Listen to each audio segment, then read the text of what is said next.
no ano de 1542, no Passo Hakonei. Um grupo de crianças penduradas de cabeça para baixo sobre uma fogueira. O calor era insuportável demais para alguns, cujos corpos cederam antes das chamas. Um grupo de homens ficou de lado, observando friamente. Um deles sinalizou que o número 6 havia morrido, e ordenou que ele fosse descartado. Outro zombou da falta de talento entre o grupo deste ano, chamando-os de idiotas com uma risada distorcida. Sua atenção logo mudou para um menino, que permaneceu calmo, apesar do fogo lambendo seu corpo. Ele era o único que resistiu à provação. Eles o identificaram como o número 8. Um dos homens notou que ele sozinho havia sobrevivido, e comentou sobre sua afinidade natural para liberar fogo. A cena mudou para uma batalha, onde o mesmo garoto enfrentou os outros. Quando a luta terminou, ele foi o único que ficou de pé. Assistindo da lateral, alguns homens ficaram atordoados com o que viram. Um deles reconheceu que mesmo em uma idade tão jovem, o garoto havia dominado todas as artes Fuma Ninja. Um ancião declarou que a criança estava destinada a tornar-se o próximo líder. No ano de 1546, durante a batalha noturna de Kawagawa, o chão estava coberto de corpos no campo de batalha manchado de sangue.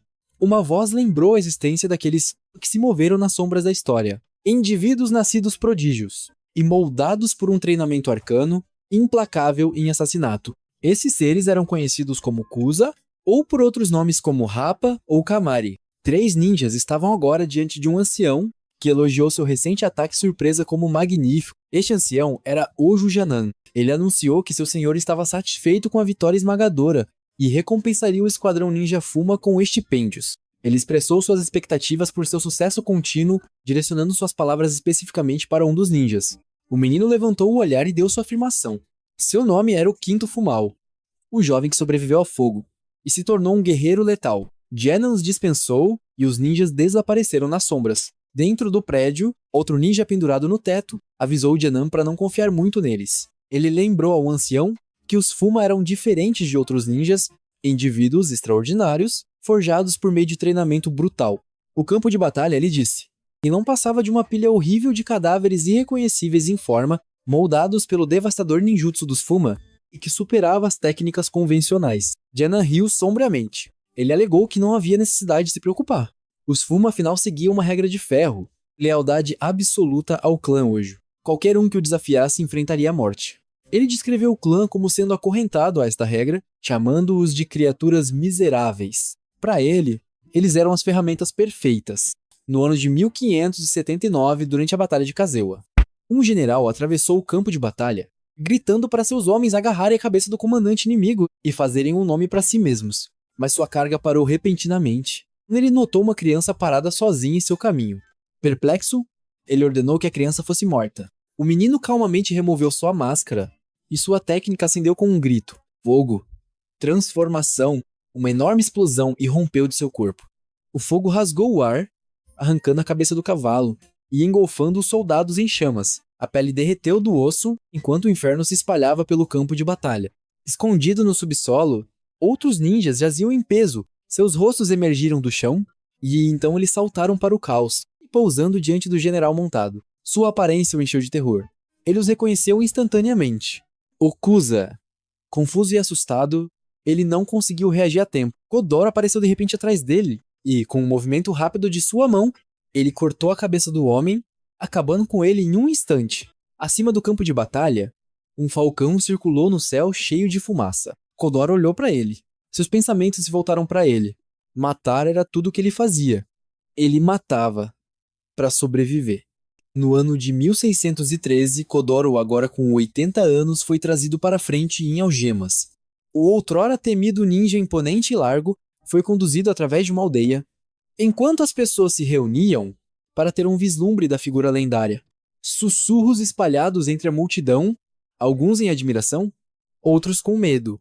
Um homem se maravilhou com o tamanho de Kodoro, atordoado por sua presença. Outro recuou, declarando um monstro. Uma mulher próxima simplesmente murmurou a palavra. Demônio. Como se estivesse avisando. Kodoro foi capturado pelo shogunato Edeto. O clã Ojo, a quem os Fuma serviram lealmente, havia caído há muito tempo, derrotado por Toyotomi Hideyoshi durante o cerco de Odawara. Sua vila escondida também havia sido destruída, não deixando nenhum santuário ou legado para trás. Kodoro foi forçado a se ajoelhar, se preparando para enfrentar a execução. Um homem deu um passo à frente, perguntando se ele tinha alguma palavra final. Kodoro não ofereceu nenhuma, mas, interiormente, ele aceitou o momento, sabendo que esse era o momento. Pensamentos flutuaram para dentro. Uma risada ecoou em sua mente. Amarga. Aceitando, ele refletiu sobre seu corpo envelhecido e o destino que o encontrou. Ele questionou: por que eu vivi tanto tempo, se eu nunca temi a morte? Ele se perguntou: se o Mestre Kite ainda vivia, ainda observando de longe, e se ele vivesse? Ele cuidaria dele mesmo agora? Kodoro invejava a liberdade que Kite uma vez encarnou. Desde a infância, ele tinha sonhado com isso. Uma coisa inatingível, que ele continuou a perseguir.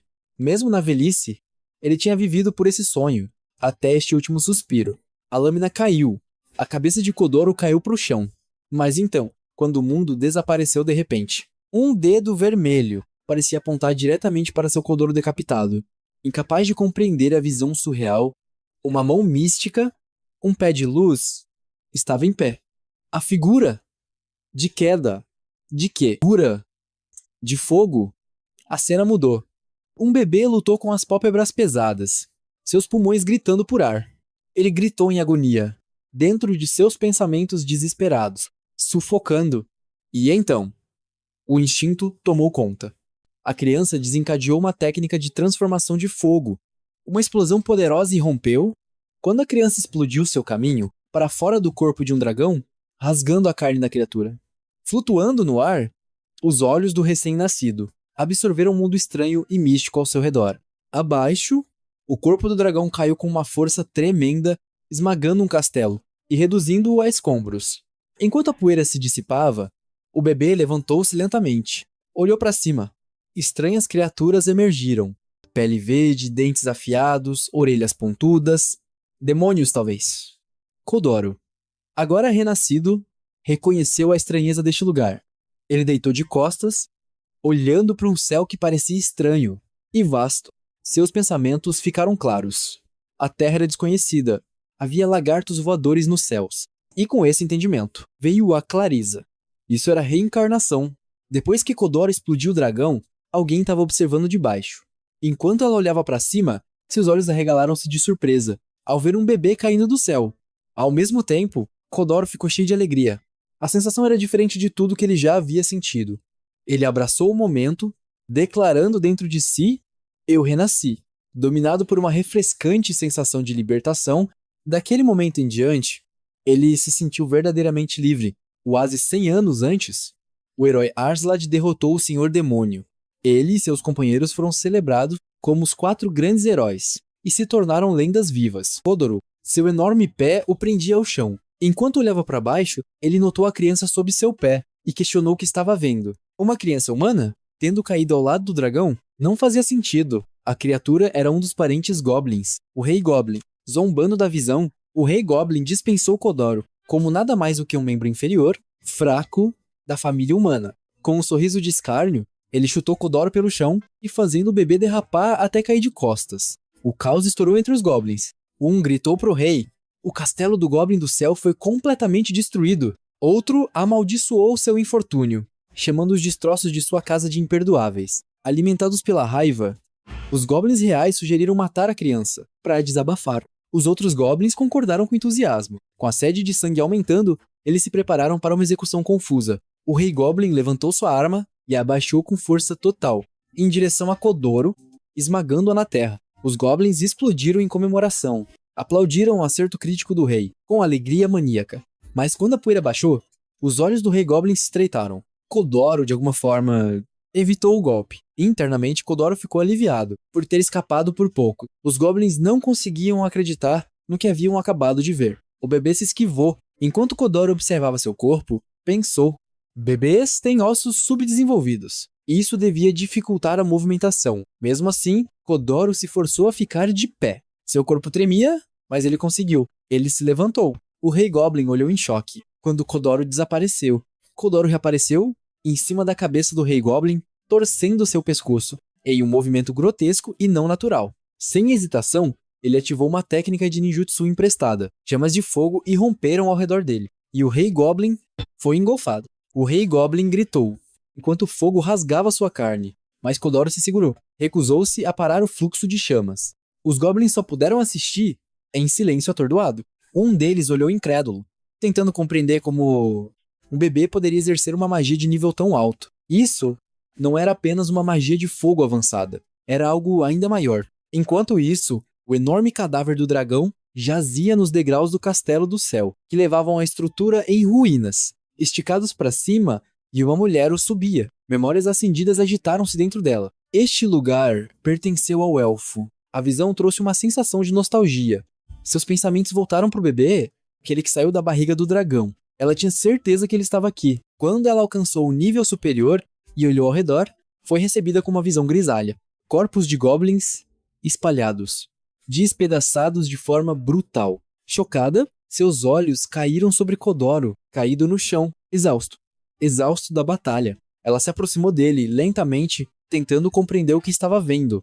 Poderia esse bebê realmente ter feito tudo isso? Ao puxar o capuz para trás, sua expressão mudou da incredulidade para um reconhecimento silencioso. Ela sussurrou para si mesma: finalmente, eu encontrei uma pequena semente de esperança. Essa mulher era Airi Titania, uma das lendárias 4 grandes heroínas. Uma lembrança surgiu na mente de Kodoro. Ele se viu nos braços de sua mãe, o pai, ao lado dela, sorrindo calorosamente. Confusão. Um nevoeiro tomou sua mente enquanto ele tentava compreender a visão. A imagem do seu local de nascimento apareceu, sua vila, antes escondida, agora completamente destruída. Suas cinzas ainda fumegavam. Os restos carbonizados sussurravam sobre um massacre.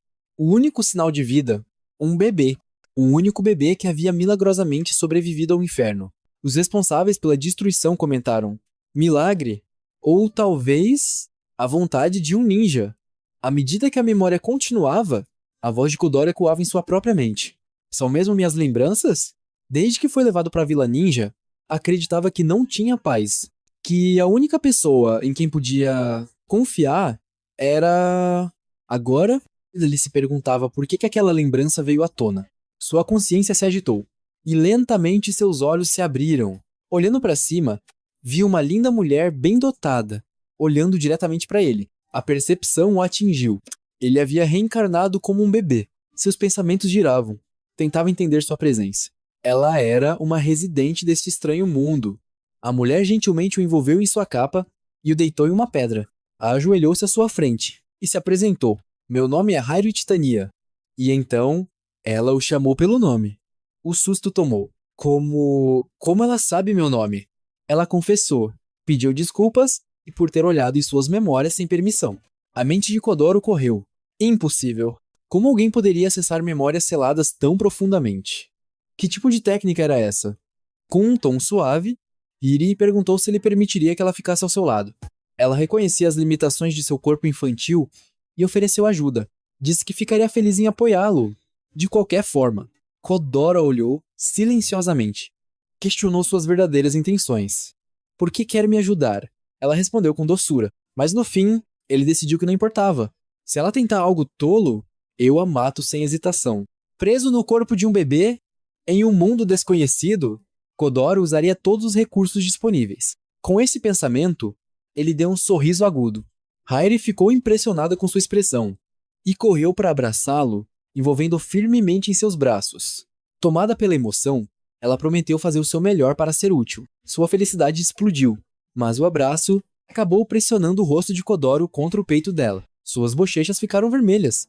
Ela se afastou rapidamente, envergonhada. Me desculpa, é que seu sorriso foi adorável demais para resistir. Mesmo com aquele momento caloroso, os pensamentos de Kodoro permaneciam cautelosos. Ele ainda se perguntava: ela tá tentando me enganar? Mas não conseguia sentir sede de sangue vindo dela. E isso contrariava tudo o que aprendeu a esperar das pessoas. Como alguém assim pode sequer existir? Mas afastou esse pensamento. Não! A única pessoa em quem ele podia confiar era ele mesmo. Gentileza era uma fraqueza, um entorpecimento dos sentidos. Era exatamente isso que eles queriam. Domesticá-lo, quebrá-lo, transformá-lo em seu cão obediente. Mas essa mentalidade, esse veneno, seria sua arma. Ele não reprimiria quem era. Não mais. Enquanto seu coração permanecesse acorrentado, nunca alcançaria a verdadeira liberdade. E então, quando seus pensamentos desapareceram, ele caiu no sono. Harry, observando de perto, sussurrou: "Você se esforçou demais." Kodoro mal conseguia lutar contra o sono. Ele admitiu para si mesmo: era em parte por causa de seu corpo de bebê, mas também, desde que chegou a este mundo, sentiu um conforto desconhecido. Ele se perguntou: há quanto tempo não me sentia tão à vontade ao dormir? A constante intenção de matar, que o cercava por toda a vida, agora se foi. Deitado no colo de Hiri, ela o observou com ternura e sussurrou: "Você não está mais sozinho neste mundo. Eu estou ao seu lado." Um flash do passado revelou como Harry o encontrou pela primeira vez. Ela havia chegado ao Castelo do Céu e se deparado com as consequências de uma batalha brutal. Cadáveres de goblins espalhados, despedaçados. A mão de Hiri tremia. Atordoada pela carnificina, ela questionava: Quem fez isso?" Ela se aproximou do bebê, colocou um dedo gentilmente em sua testa. Um feitiço de leitura de memória foi ativado. As memórias de Kodoro fluíram como uma enxurrada. Ela viu tudo. Sua infância entre ninjas, olhares frios, intenção de matar até durante o sono, mas mesmo assim, Kodoro nunca foi apanhado de surpresa. Ela o viu, eliminando assassinos, um por um, a lembrança de sua execução. A batalha feroz contra o Rei Goblin. Depois de matar todos os goblins, ele se sentou no chão, sozinho. Um olhar ameaçador, escuro, carregado de tudo que ele suportou. Cada luta, cada traição, cada perda. Essas memórias inundaram Harry. E ela chorou. Segurou Kodoro gentilmente em seus braços, enquanto seus pensamentos se agitavam profundamente. Suprimir emoções por toda uma vida. Era o caminho do ninja. Um passo em falso e eram consumidos pelos demônios internos. Mas dentro do coração daquela criança, ela viu algo. Um brilho. Não importava o quão solitário estivesse, Kodoro nunca perdeu a esperança. Seu coração não se rendeu ao desespero. Era o coração de um herói. Neste mundo novo, ele desejava que ele conhecesse o amor, que soubesse que não estava mais sozinho. Sentada calmamente sobre uma pedra, ela refletia. Mas então, algo se mexeu. O Rei Goblin, mutilado, membros quebrados e torcidos. Ele começou a se levantar novamente. Cambaleando para trás, o horror se espalhou em seu rosto. Um bebê fez isso comigo? A fúria cresceu. Baixa. Animal. Humilhado. Ele preparou-se para atacar novamente. Mas, naquele momento, Kodoro acordou. Nos braços de Hiri. Seus olhos se abriram, fixaram o Rei Goblin, olhar penetrante, frio, afiado. Sem hesitação, levantou a mão e, com um único movimento, obliterou o Rei Goblin completamente. Silêncio, e Hiri ficou imóvel, sem saber o que acabara de acontecer, ainda embalada no impacto da memória. Kodoro já havia voltado a dormir. O tempo passou, silencioso, pesado. Então, algo surgiu no céu. Algo voando. Harry levantou os olhos. A criatura olhou direto para ela. Instintivamente, ela lançou o feitiço Arrow Rain. A criatura foi rasgada do céu, despencando em queda livre. Com um movimento rápido, ela agarrou sua capa e jogou-a em cima de Kodoro. O pânico cintilava em seu rosto. Fomos detectados? Demônios. Se estivessem por perto, o perigo era absoluto. A única rota de fuga? A floresta da árvore gigante. A lendária e antiga floresta de Hotwood. Não havia escolha, ela tinha que passar por lá. Em outro lugar, uma imagem de Hiri estava sendo projetada através da magia. Uma voz ecoou, então ela sobreviveu com ele em uma câmara escura, sombria, silenciosa, iluminada apenas por um enorme olho místico pulsando no centro. 10 figuras encapuzadas estavam reunidas ali, imóveis, relatando diretamente ao Lorde Demônio. Uma voz rouca ecoou. Harry Titania, o Rei das Fadas, foi localizada. Uma resposta suave e divertida veio do Lorde Demônio. Interessante. Uma das figuras riu, outra zombou. Ela ainda está viva? Mais uma comentou, em tom desprezível. Inútil. Ela perdeu todo o seu poder. Mas então, a imagem mudou. Um bebê nos braços dela. A projeção mostrou a criança lutando. Kodoro, destruindo goblins com uma facilidade brutal. O silêncio na sala ficou pesado. Isso é mesmo um bebê? Questionou uma voz. Outro apenas riu. Mas o Lorde Demônio ficou sério. 10 de vocês irão. Matem o elfo. Tragam o bebê para mim. As vozes responderam em uníssono. Sim, meu senhor. Uma explosão. A floresta tremeu. A cena mudou. Iri corria por entre árvores densas. Kodoro, agora um bebê dormindo em seus braços. Ou talvez fingindo. Ela amaldiçoava a si mesma por estar tão fraca. Estavam em menor número. Sem chances. Correr era a única opção. De repente, criaturas desceram do céu. Hairi não hesitou. Lançou um poderoso feitiço, Great Rupture Spear. As criaturas foram obliteradas no ar. Kodoro, ainda em seus braços, assistia tudo impressionado. Nunca tinha visto um ninjutsu como aquele. Essa garota é forte, pensou ele. Mas antes que pudesse terminar, uma criatura gigante caiu do céu. Hiri paralisou, o medo estampado no rosto. Ela apertou Kodoro com força. Força! Eu preciso da minha antiga força. Em contraste, Kodoro estava animado. Quando a criatura se lançou contra eles, fadas apareceram. Pequenos seres alados se interporam entre o monstro e o bebê. Uma delas flutuou até a criatura. Ela o destruiu com facilidade. Mas então, ela olhou para Hairi. Sua expressão alegre se contorceu, revelando um rosto demoníaco. Invasora! Elfa imunda! As fadas começaram a gritar, com vozes agudas, carregadas de ódio. Entregue o bebê! Vamos devorá-lo! Iri recuou. Olhou firme para elas. Sabia que esse era um caminho sem volta. Mas então, algo inesperado aconteceu. Kodoro pulou de seus braços. Deslizou os dedos entre as coxas das fadas, que recuaram, vermelhas de vergonha. Pervertido! Gritou uma. O que você está fazendo? Gritou outra. Hairi engasgou. Kodoro, o que você fez? Essas criaturas são perigosas. Mas Kodoro sorria. Seu rosto feliz. Inocente. Brilhando com excitação. As fadas, apesar da raiva, ficaram confusas com aquela energia incomum. Hiri, ainda ofegante, olhou para ele e sentiu algo crescer em seu coração. Um sorriso tão puro, tão infantil. Como alguém que sofreu tanto ainda podia sorrir daquele jeito? O sorriso de Kodoro era puro, verdadeiro. Hiri sentiu uma alegria que há muito havia esquecido. Ele finalmente havia sido libertado da solidão. Mas uma das fadas, consumida pela raiva, rosnou. Pirralho ridículo, eu vou paralisá-lo aqui mesmo. Um espinho verde começou a se formar em sua boca. Ela cuspiu em direção a Kodoro. Hairi reconheceu instantaneamente. Agulhas de veneno. As outras fadas seguiram, espinhos disparados de todos os lados. Mas então, Kodoro se moveu, rápido demais. Usando as mãos, os pés, o instinto. Ele agarrou todos os espinhos no ar. As fadas congelaram, o medo estampado em seus rostos. Kodoro devolveu o olhar frio, penetrante, mortal. Sem hesitação, ele lançou os espinhos de volta. Perfuração, sangue, gritos. As fadas caíram uma por uma. Uma delas, morrendo, murmurou em descrença. Esses movimentos não são humanos. Kodoro pousou no chão, sereno, como se nada tivesse acontecido. Em sua mente, só um pensamento. Estou com sono. Mas antes que pudesse bocejar, um espinho colossal foi lançado em sua direção. Airi o agarrou. Correu. Mas o preço foi alto. Sangue. Ela havia sido atingida. Kodoro olhou para ela. Seus olhos se arregalaram. Ela estava ferida por causa dele. Ela tropeçou, caiu. Tremeu. O sangue escorreu. Ela cerrou os dentes. Droga, roçou. Uma risada fraca ecoou.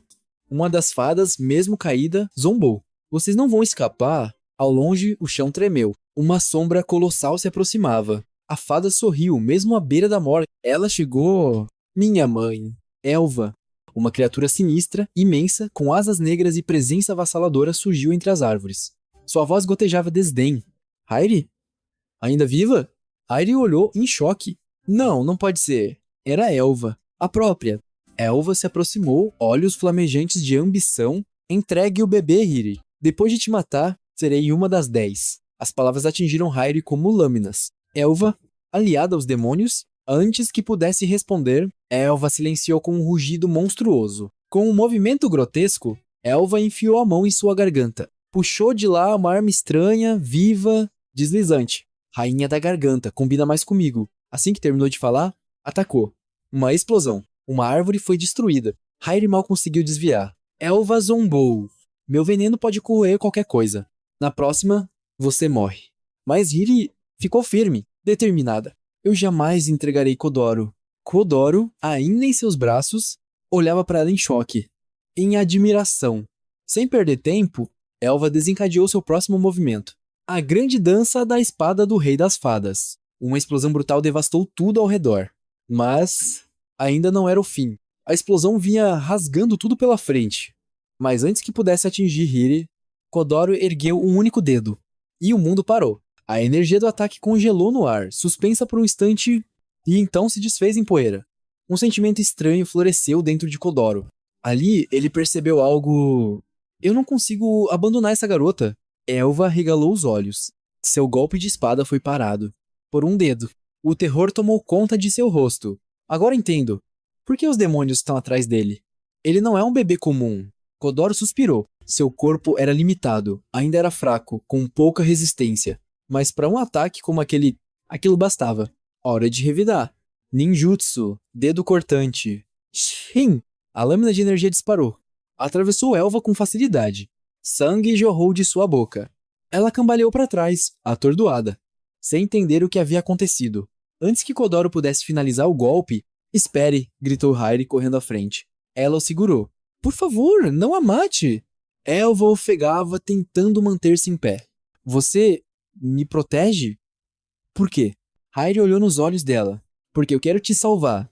Kodoro observava em silêncio, enquanto Hairi começava a revelar o passado. Era uma vez... Os elfos e as fadas viviam em paz. A floresta da árvore gigante florescia sob a união de dois reinos. Elfos governavam com sabedoria, fadas defendiam com poder. Mas havia uma verdade escondida. As fadas eram tratadas como inferiores, usadas, ridicularizadas. A paz era construída sobre desigualdade. O ressentimento cresceu. O ódio se espalhou. A guerra estourou. Hiri era apenas uma criança. Impotente. Kodoro refletiu. Em todos os mundos, é sempre igual. Os que usam e os que são usados. Mas essa garota, essa princesa elfa, ainda acreditava em redenção. Hiri contou que a guerra havia acontecido há apenas 150 anos. Kodoro piscou surpreso. 150 anos? Ela é mais velha que eu. Que tipo de mundo é esse? Mas Elva não aceitou. Histórias velhas que apodrecem os ouvidos. Enquanto falava, ela sorriu sinistramente. O veneno já está em seu corpo, Hairi.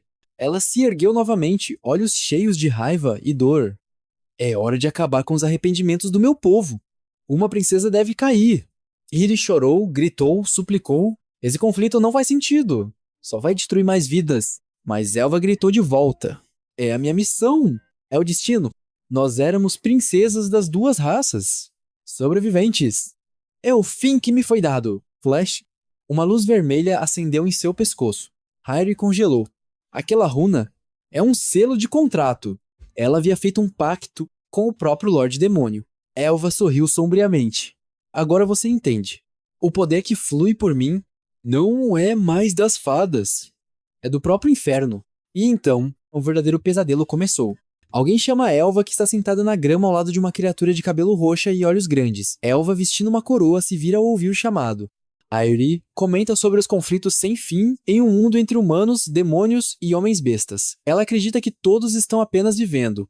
Airi expressa a esperança de que um dia elfos e fadas possam viver em paz. A última cena foca em Elva. Com uma expressão seria e olhos brilhantes, pelo jeito das roupas e das feições, ele garantiu à amiga que sempre foram e sempre seriam amigas. Ela enfatizou que nada iria mudar na relação delas a partir de agora.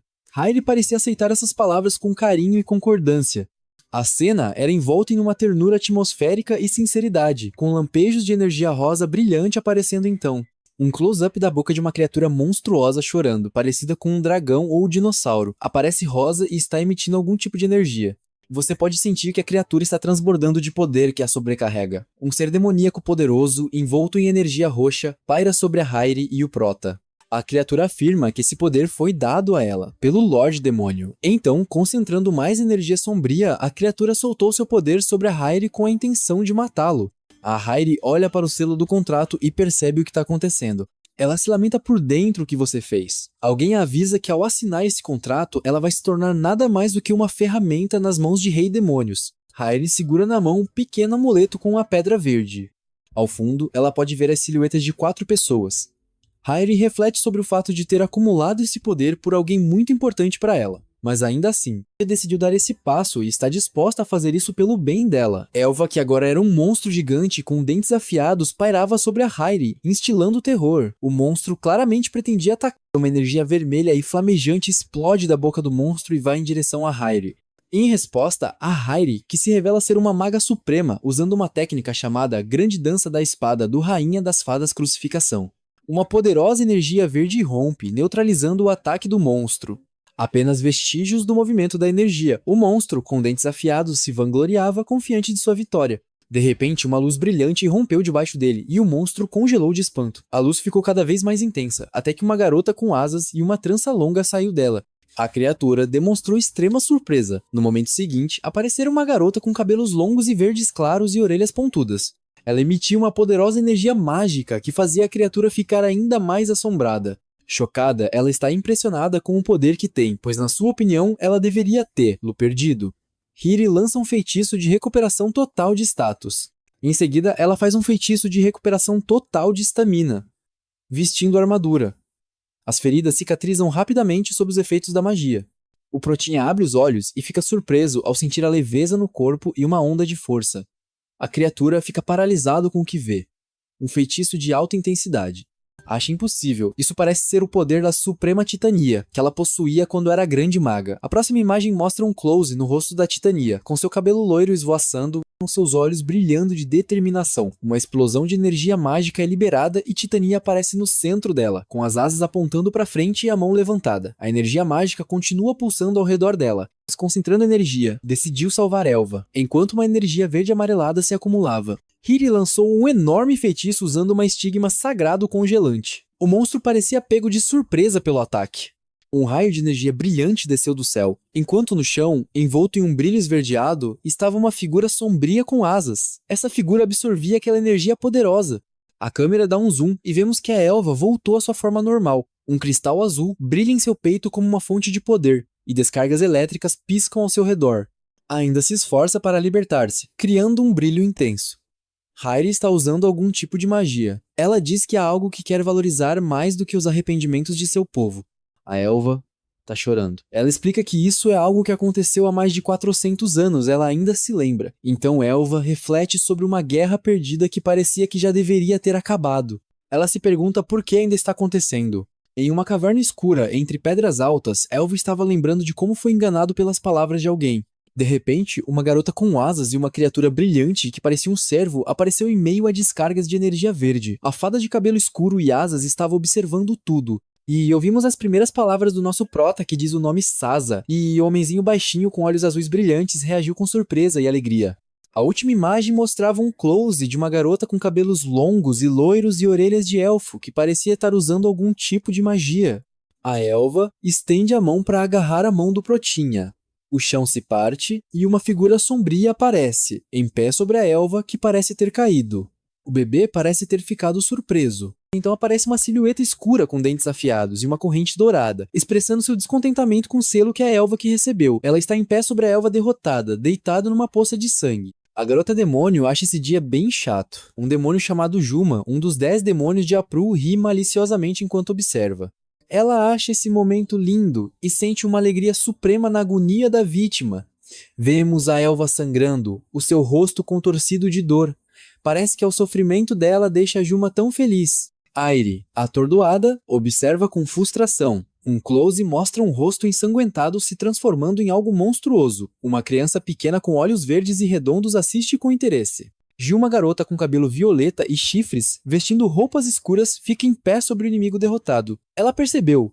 A transformação foi resultado do selo do contrato saindo do controle e o inimigo não conseguiu lidar com isso. Hairi olha furiosa para a garota de cabelo roxo.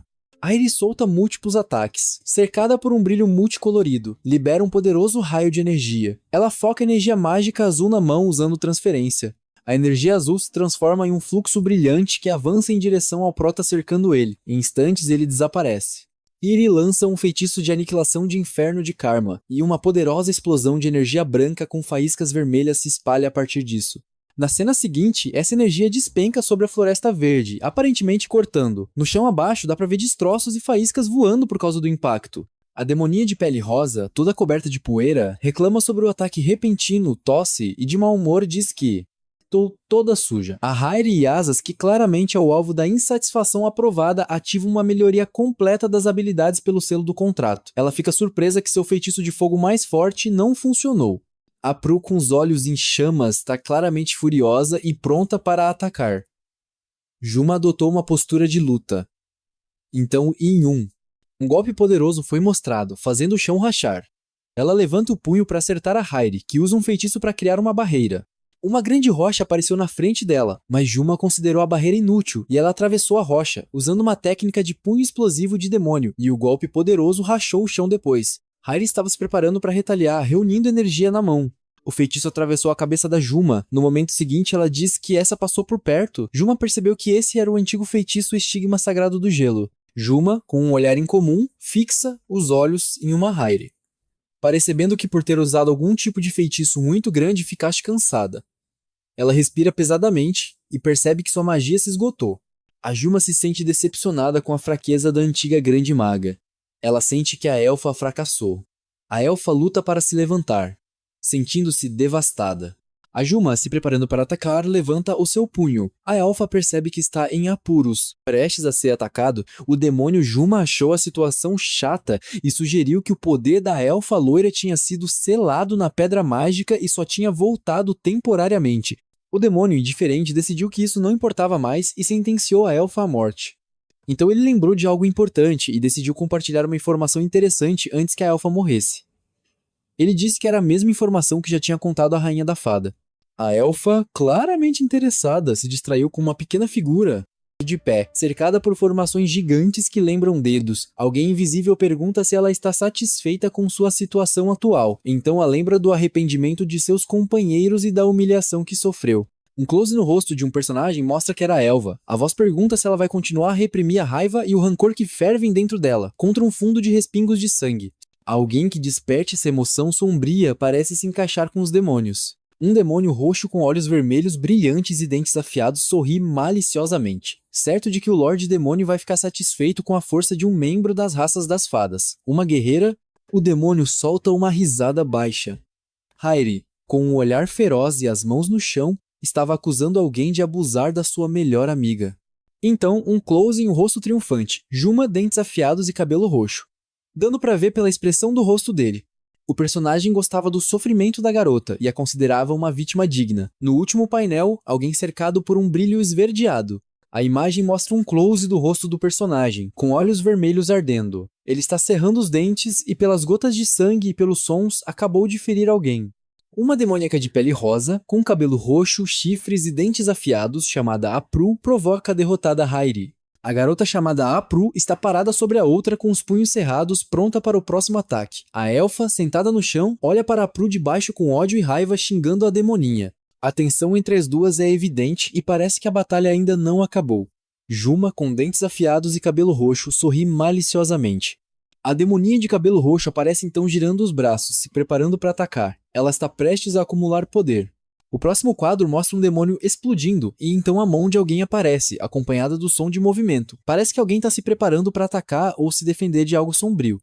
Uma criatura com olhos brilhantes cai rapidamente, cercada por flashes de energia. Abaixo, uma mão se estende em direção à criatura que está caindo. Ela foi derrubada, e agora está caindo sem defesa em direção ao chão. O fundo atrás da mão tem um tom esverdeado, talvez indicando energia mágica ou algum lugar especial. Juma, com o braço mecânico, ataca o pequeno Prota, só que ele defende o ataque dela sem sofrer danos. A garota, sem acreditar que o Prota agarrou o ataque dela com a mão. O Prota só lhe olhando com um olhar assassino. Ativa Ninjutsu Redirecionar. Vemos que o corpo dela foi destruído, no fundo, de respingos de sangue e fragmentos pretos explodiram em pedaços. Atrás, dá pra ver um personagem gritando, com cabelo roxo, redirecionando o ataque que teve consequências devastadoras pra ele. A inscrição Redirecionamento destaca a essência do que está acontecendo. Um cara pequeno e careca que está em cima do palanque liberou um poderoso fluxo de energia, criando um vórtice. A garota de cabelo verde assistiu a tudo.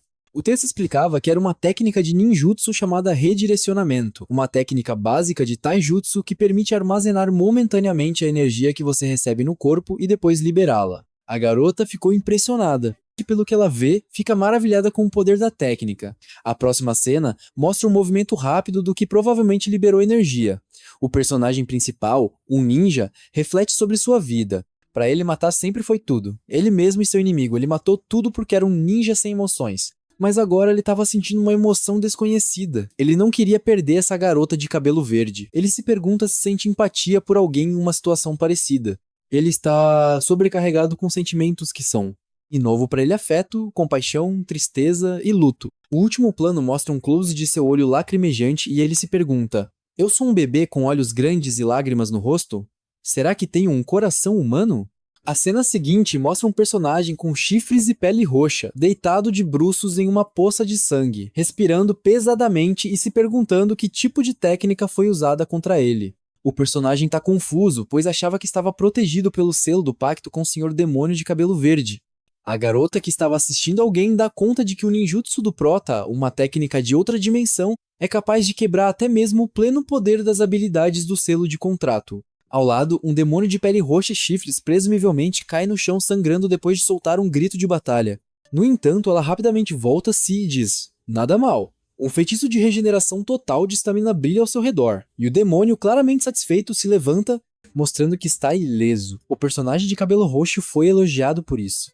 Alguém dizendo que era o melhor e que tinha se apaixonado por ele, ele reagiu com uma alegria insana, saliva escorrendo de seus dentes afiados. Alguém notou seus olhos, que são descritos como os olhos de um assassino que destruiu muitas vidas. A próxima cena mostra a Prue, uma garota demônio com pele rosa, chifres e braços mecânicos. Ao lado dela está um homem pequeno e careca com olhos grandes. Os olhos do personagem de cabelo roxo parecem estar cheios de solidão, desespero e ódio. São os olhos de alguém que está familiarizada com emoções sombrias, descrevendo como maligno e astuto, uma alma cuja sanidade foi despedaçada pelo sofrimento. Ela então oferece se juntar a eles e dominar o mundo. No último painel, aparece o rosto, provavelmente da pessoa a quem está se dirigindo, com uma expressão pensativa.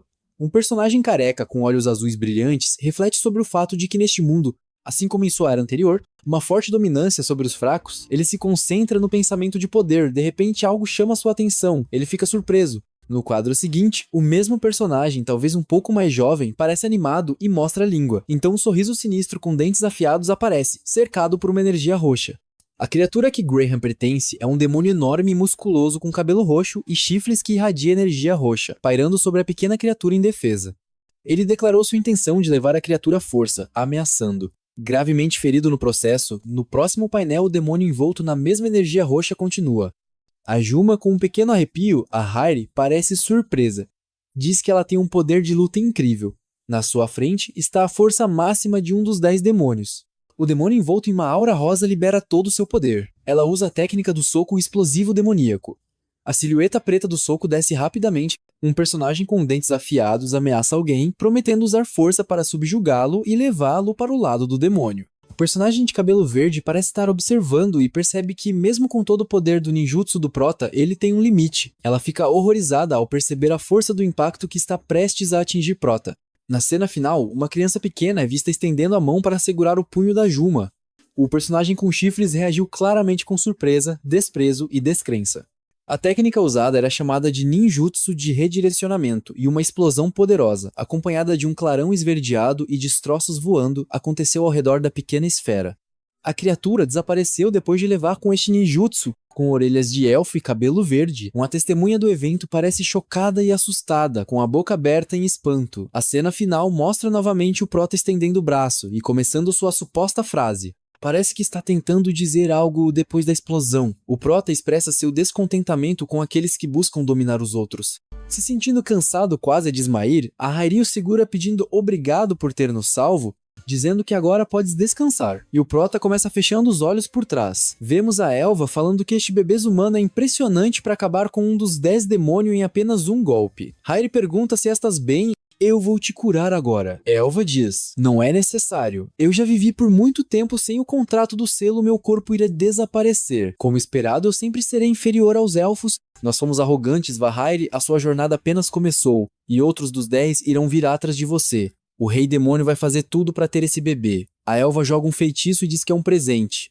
Botas de fada que possibilita a usuária voar, siga para o leste desta floresta, além das montanhas do deus da guerra, vá para Hydrate. Aquele é o único lugar que não é dominado pelo rei demônio, lá é a última fortaleza. Estão à procura de pessoas fortes ao redor do mundo. Aos poucos o corpo dela está desaparecendo. Falando as suas últimas palavras com ele ao seu lado, talvez, Iri diz que o Prota e ela são amigos. Eu vou criar um mundo pacífico onde todos são amigos. Elva quase desaparecendo. Lembra quando ela era criança e fez aquela promessa? Ela abriu um sorriso nos seus momentos finais. Desaparecendo, ela disse que vou olhar pra você, Hairi. Chorando, Hairi diz descanse em paz, Elva. No meio da floresta, vemos um olho e um pedaço do contrato. A sucubu se recupera em instante. Ofegante, ela exclama, sobrevivi por causa do contrato do Rei Demônio.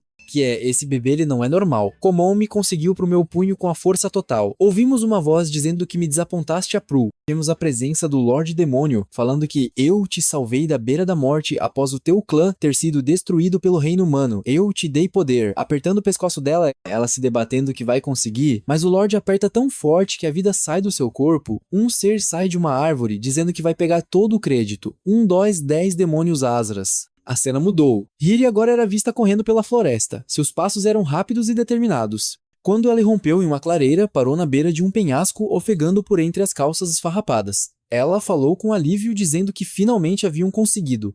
Kotaro abriu os olhos lentamente. Hairi se virou para ele e explicou que haviam alcançado as Montanhas do Senhor da Guerra. Ela disse a ele que este era o lugar onde o Lorde Demônio e os heróis haviam se enfrentado, e que mesmo agora a luta contra o Rei Demônio continuava dia e noite. Ela acrescentou que a capital real, Hydrat, logo além das montanhas, era o único lugar no mundo intocado pela influência do Rei Demônio. Seus pensamentos vagaram para Miria.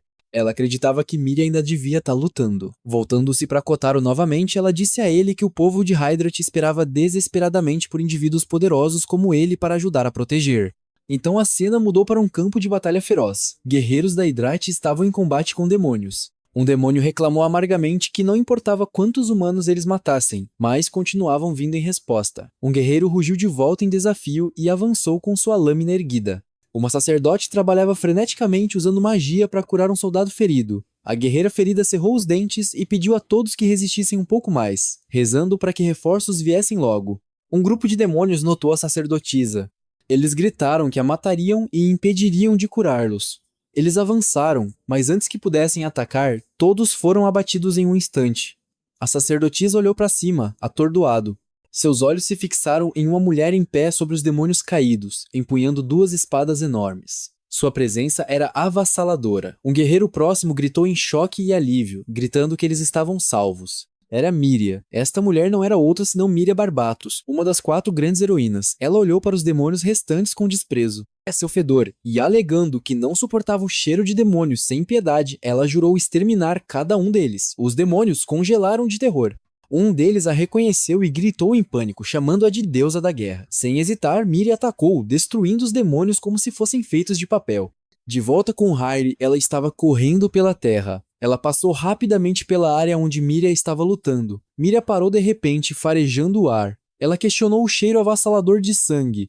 Era mais forte do que qualquer coisa que ela já tivesse visto. Já sentia um cheiro antes, parecia que grudava em sua alma. Movida pela raiva, ela gritou, jurando que não deixaria o demônio escapar e saiu atrás de Hiri. Quando finalmente alcançou, Hiri se virou e sorriu suavemente, dizendo seu nome. Miria parou, reconhecendo-a, e chamou seu nome surpresa. Em outro lugar do campo de batalha, Osras apareceu.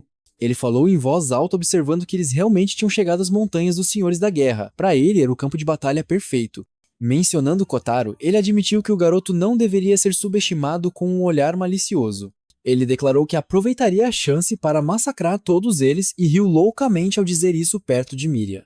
Ela parou pouco antes de atacar Hairi. Seus olhos se estreitaram de suspeita. Ela exigiu saber por que Hairi estava lá, mas então seu olhar caiu sobre o bebê em seus braços. Sua expressão mudou instantaneamente. O choque passou por seu rosto quando ela percebeu que o Prota. Antes que pudesse dizer mais, ela soltou um grito repentino quando Kotaro pulou em sua cabeça, puxando-a orelhas de gato com as 2 mãos. Confusa, ela gritou com ele, exigindo saber o que diabos ele estava fazendo, insistindo que fazia cócegas, mas o que a deixou ainda mais perplexa foi como ele conseguiu chegar lá em primeiro lugar. Interiormente, Katara estava completamente cativado. Ele se maravilhou com a textura e o formato de suas orelhas, imaginando como um humano poderia ter orelhas de gato. Ainda assim, ele admitiu para si mesmo que eram estranhamente satisfatórias ao toque, mas sua curiosidade durou pouco. Miria o agarrou pela cabeça e o jogou no chão com força, chamando-o de pirralho e ameaçando matá-lo. No local, Hiri correu em direção a eles gritando o nome do Kotaro, sua voz cheia de pânico. Então, sem aviso, a terra sob eles começou a tremer e desmoronar. Pilares maciços feitos de esqueletos empilhados irromperam violentamente do chão, cercando a área com uma presença assustadora e antinatural. Tanto Miria quanto Hiri ficaram paradas, congeladas, atônitas e confusas com o caos repentino. Não muito longe da cena, escondido fora de vista, um demônio. Observava com diversão, rindo para si mesmo. Explicou em voz alta, para ninguém em particular, que aquele era um campo de batalha, onde a guerra havia rugido por centenas de anos. Apontando para as garotas, declarou que dezenas de milhares de cadáveres jaziam enterrados sob elas, todos sob seu controle. Quando seu braço começou a brilhar, ele entoou um feitiço. Dezenas de milhares, brute maligno, necromancia e as pilhas de ossos começaram a se mover. Esqueletos irromperam como uma enchente, correndo em direção a Miria e Hiri. O demônio continuava rindo, achando divertida. A cena inteira foi cômica e satisfatória. Ele zombou, proclamando que manipularia a humanidade tola que havia perecido ali. Muitos dos quais, segundo ele, haviam sido os responsáveis pela morte. De volta com as duas garotas, os ossos se aproximavam perigosamente. Uma pilha de soldados mortos-vivos, cada um segurando uma arma diferente, aproximava-se constantemente. Mas, naquele mesmo momento, Miria cortou a pilha inteira, destruindo muitos deles com facilidade e sem esforço. Ainda assim, sua expressão permaneceu raivosa. Ela percebeu que estava apenas cortando os cadáveres de seus companheiros caídos. Isso só a deixou mais furiosa. Ela gritou com o demônio responsável, dizendo que ele continuava fazendo as coisas mais irritantes. Então ela lançou um ataque chamado Espada da Presa, invocando um enorme raio dourado brilhante que devastou a área e destruiu todos os pilares esqueléticos que haviam emergido. Mas assim que a poeira baixou, mais esqueletos, tantos quanto antes, surgiram do chão. Hiri ficou chocada e exclamou que parecia não haver fim para eles. Enquanto isso, o Prota estava simplesmente observando com admiração, enquanto Mia continuava abrindo caminho através dos mortos-vivos sem fim. Enquanto lutava, ela continuava olhando ao redor, sabendo que em algum lugar próximo um demônio devia estar controlando aqueles esqueletos. Mas seus pensamentos foram repentinamente interrompidos quando o Prota pulou em seu rabo. Envergonhada e confusa, ela perguntou a ele o que ele pensava que estava fazendo. Kotaro, no entanto, estava muito ocupado se esfregando em seu rabo, completamente cativado por quão fofo ele era, assim como antes de Miria agarrá-lo e jogá-lo no chão, chamando-o de pirralho e ameaçando-o mais uma vez de matá-lo seriamente, achando que era o melhor momento para agir. O demônio decidiu agir, mas, no momento em que se aproximou um pouco mais, uma onda repentina de ataques irrompeu de seu corpo, que ele chamou de Lâmina Faminta Gatou. A barragem de projéteis semelhantes a ossos foi direcionada diretamente para as duas garotas. Conforme os ataques se aproximavam, o demônio se gabava de que seus ossos não eram comuns. Eles haviam endurecido ao longo de centenas de anos, e segundo ele, podiam perfurar qualquer coisa. No momento em que os ossos mortais estavam prestes a atacar, o demônio gritou, "Morra!" Mas antes que pudessem atingir, Miria sentiu o cheiro de sangue vindo do demônio. Ela disse que finalmente se revelou e o chamou de covarde por lutar de forma tão covarde. O demônio riu do insulto e perguntou por que ela estava ficando brava. Ele explicou ironicamente que os humanos não passavam de brinquedos para os demônios e que achava divertido vê-los se matando. Ele acrescentou que se o Lorde Demônio realmente quisesse, poderia ter destruído Hydrat em uma única noite, e que ele disse que achou isso divertido, delicioso e absolutamente incrível. Furiosa, Miria conseguiu bloquear o ataque do demônio, mas para seu choque, suas espadas se estilhaçaram com o impacto. Ela congelou em confusão, percebendo que estava à beira da morte. Mas naquele momento, Kotaro flutuou na frente dela e a protegeu. Ele fez uma pose de ninja, e Miria olhou incrédula, pensando consigo mesma que o cheiro que ela havia notado não vinha de Hiri, afinal vinha daquele garoto estranho. Ela percebeu o cheiro de sangue não era apenas um cheiro comum, ele se agarrava à sua alma, era muito mais intenso que o de Azras. Naquele momento, os olhos do Prota mudaram drasticamente, como se ele fosse um membro perdido do clã.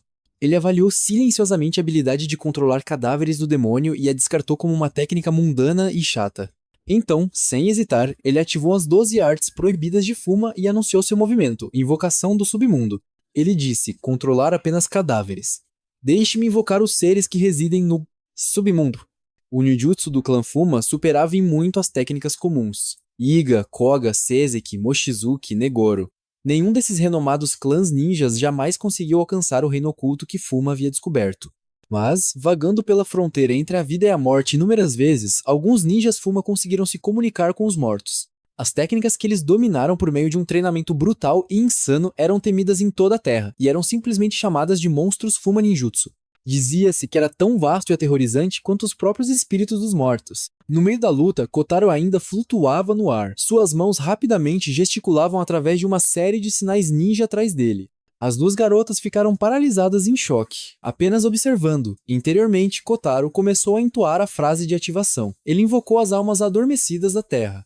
Então mordeu o polegar e ofereceu uma gota de sangue ao chão, fazendo um juramento de sangue para invocar uma criatura do submundo. No instante em que o sangue atingiu a terra abaixo dele começou a tremer. Aquela pequena gota de sangue agora não era tão pequeno e explodiu para cima enquanto uma massa escura começava a se formar a partir dele. Uma criatura sombria começou a se erguer lentamente, tomando forma, a princípio encharcada de sangue, mas gradualmente se solidificando em algo completamente diferente, algo muito mais aterrorizante. A aura que irradiava da figura se espalhou pelo campo de batalha, causando arrepios na espinha de todos. Os olhos de Miria se arregalaram ao sentir algo familiar e Hairi pareceu igualmente atordoada. Ambas reconheceram a energia daquele poder mágico. Era o mesmo que sentiram do demônio há muito tempo. Então aconteceu. A criatura se formou completamente e simplesmente ficou lá, irradiando uma presença avassaladora, cultivando aura como se aquele fosse apenas seu estado natural. O demônio que estava lutando contra eles parou no meio do ataque, claramente confuso e desconcertado. Ele olhou para o recém-chegado e murmurou: "O que você é?" Mas, mesmo enquanto fazia a pergunta, seu tom começou a mudar, com um toque de reconhecimento se infiltrando. As duas garotas ofegaram em uníssono. Elas reconheceram a figura também, que não era qualquer uma, senão a do Lorde Demônio Servai, enquanto Kotaro agiu como se fosse apenas mais um dia normal. O demônio ajoelhou-se para o Kotaro, perguntando por que me chamaste agora. Kotaro apenas ficou lá em silêncio, parecendo frio como sempre, enquanto Miria olhou em descrença, e Hiri estava chocado e silenciosamente se perguntava como é que aquele ser não estava matando Kotaro. A cena muda para o demônio Azras, falando que era impossível como ele conseguiu ressuscitar um Lorde Demônio, e como ele está obedecendo ele. Ele lançou uma onda de ataques ósseos, e orgulhosamente se declarou como Azras, um dos 10 demônios. Ele jurou matar Kotaro e o Surve ressuscitado. Seu ataque surgiu de baixo, prendendo Servan com ossos irregulares, e outra onda de ossos despencou de cima, mas Servan parou tudo com apenas um dedo, um único dedo. Azras ficou ali, absolutamente pasmo. Enquanto isso, o Lorde Demônio lhe lançou o olhar mais cansado, como se Azras fosse apenas uma mosca irritante zumbindo por perto. Então, com um estalar de dedos, Servan apagou Azras da existência instantaneamente. Uma explosão poderosa irrompeu, apagando Azras e tudo que a energia tocou desapareceu do mapa. Após essa pequena demonstração, Servan se voltou para Kotaro, curvou-se levemente e perguntou novamente qual seria seu próximo comando, mas Kotaro apenas riu como um bebê e bateu palmas de pura alegria. Azra, um dos temíveis 10 demônios, fora aniquilado em um piscar de olhos. Hairi, testemunhando os eventos, assimilou a realidade que se apresentava. Kotaro havia transformado o legítimo antigo Lorde das Trevas em seu servo. Ela tinha certeza de que não se tratava de um delírio. Miria, atordoada pela súbita mudança de situação, cobrou explicações de Hiri. Lembrou-lhe que partira afirmando estar em busca da semente da esperança. Agora, indagava se aquela criança era realmente tal promessa. Hiri assentiu sem vacilar. Kotaro era a salvação de seu mundo. Servain, o antigo rei demônio que havia sido derrotado no passado, olhou ao redor do campo de batalha. Viu os corpos de demônios mortos espalhados por toda parte. Com um cansaço profundo, pensou em como, mesmo depois de tantos anos, talvez séculos, desde sua queda, nada realmente mudara. Nem Miria, nem o mundo. Miria, irritada com o que ele disse, avançou contra ele, acusando os demônios de serem a causa de todo o caos e sofrimento no mundo. Servain, mesmo cheio de uma raiva fria, respondeu com calma, lembrando-a que no passado eram os demônios quem governavam. Suas palavras fizeram Miria ficar em silêncio.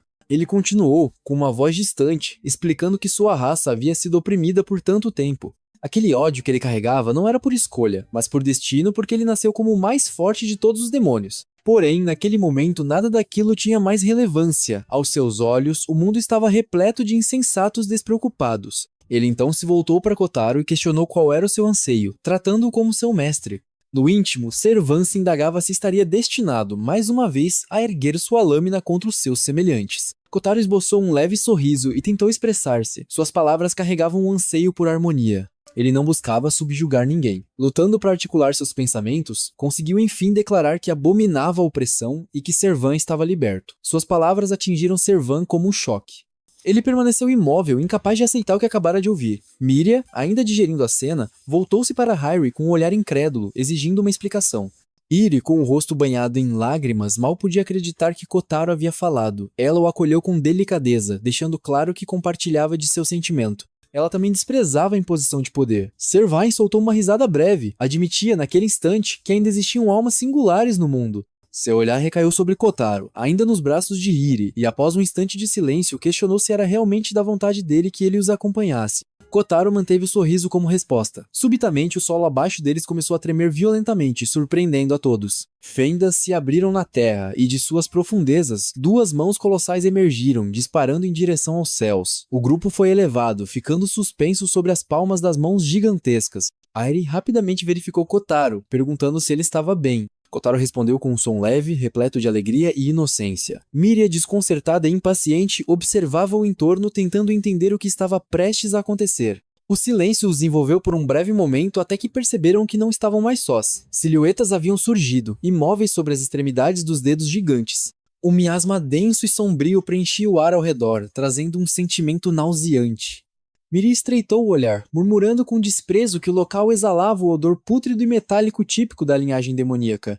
A presença do Senhor Demônio pairava sobre eles, opressiva e esmagadora, enquanto o grupo permanecia unido no centro da imensa mão.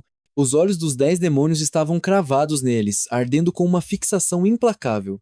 Sentindo a força colossal que emanava do alto, Miria tentava compreender o nível de poder que se revelava diante dela, algo muito além do que esperava do novo soberano das trevas. Enquanto isso, Kotaro, esgotado após invocar Servain, havia adormecido nos braços de Hairi.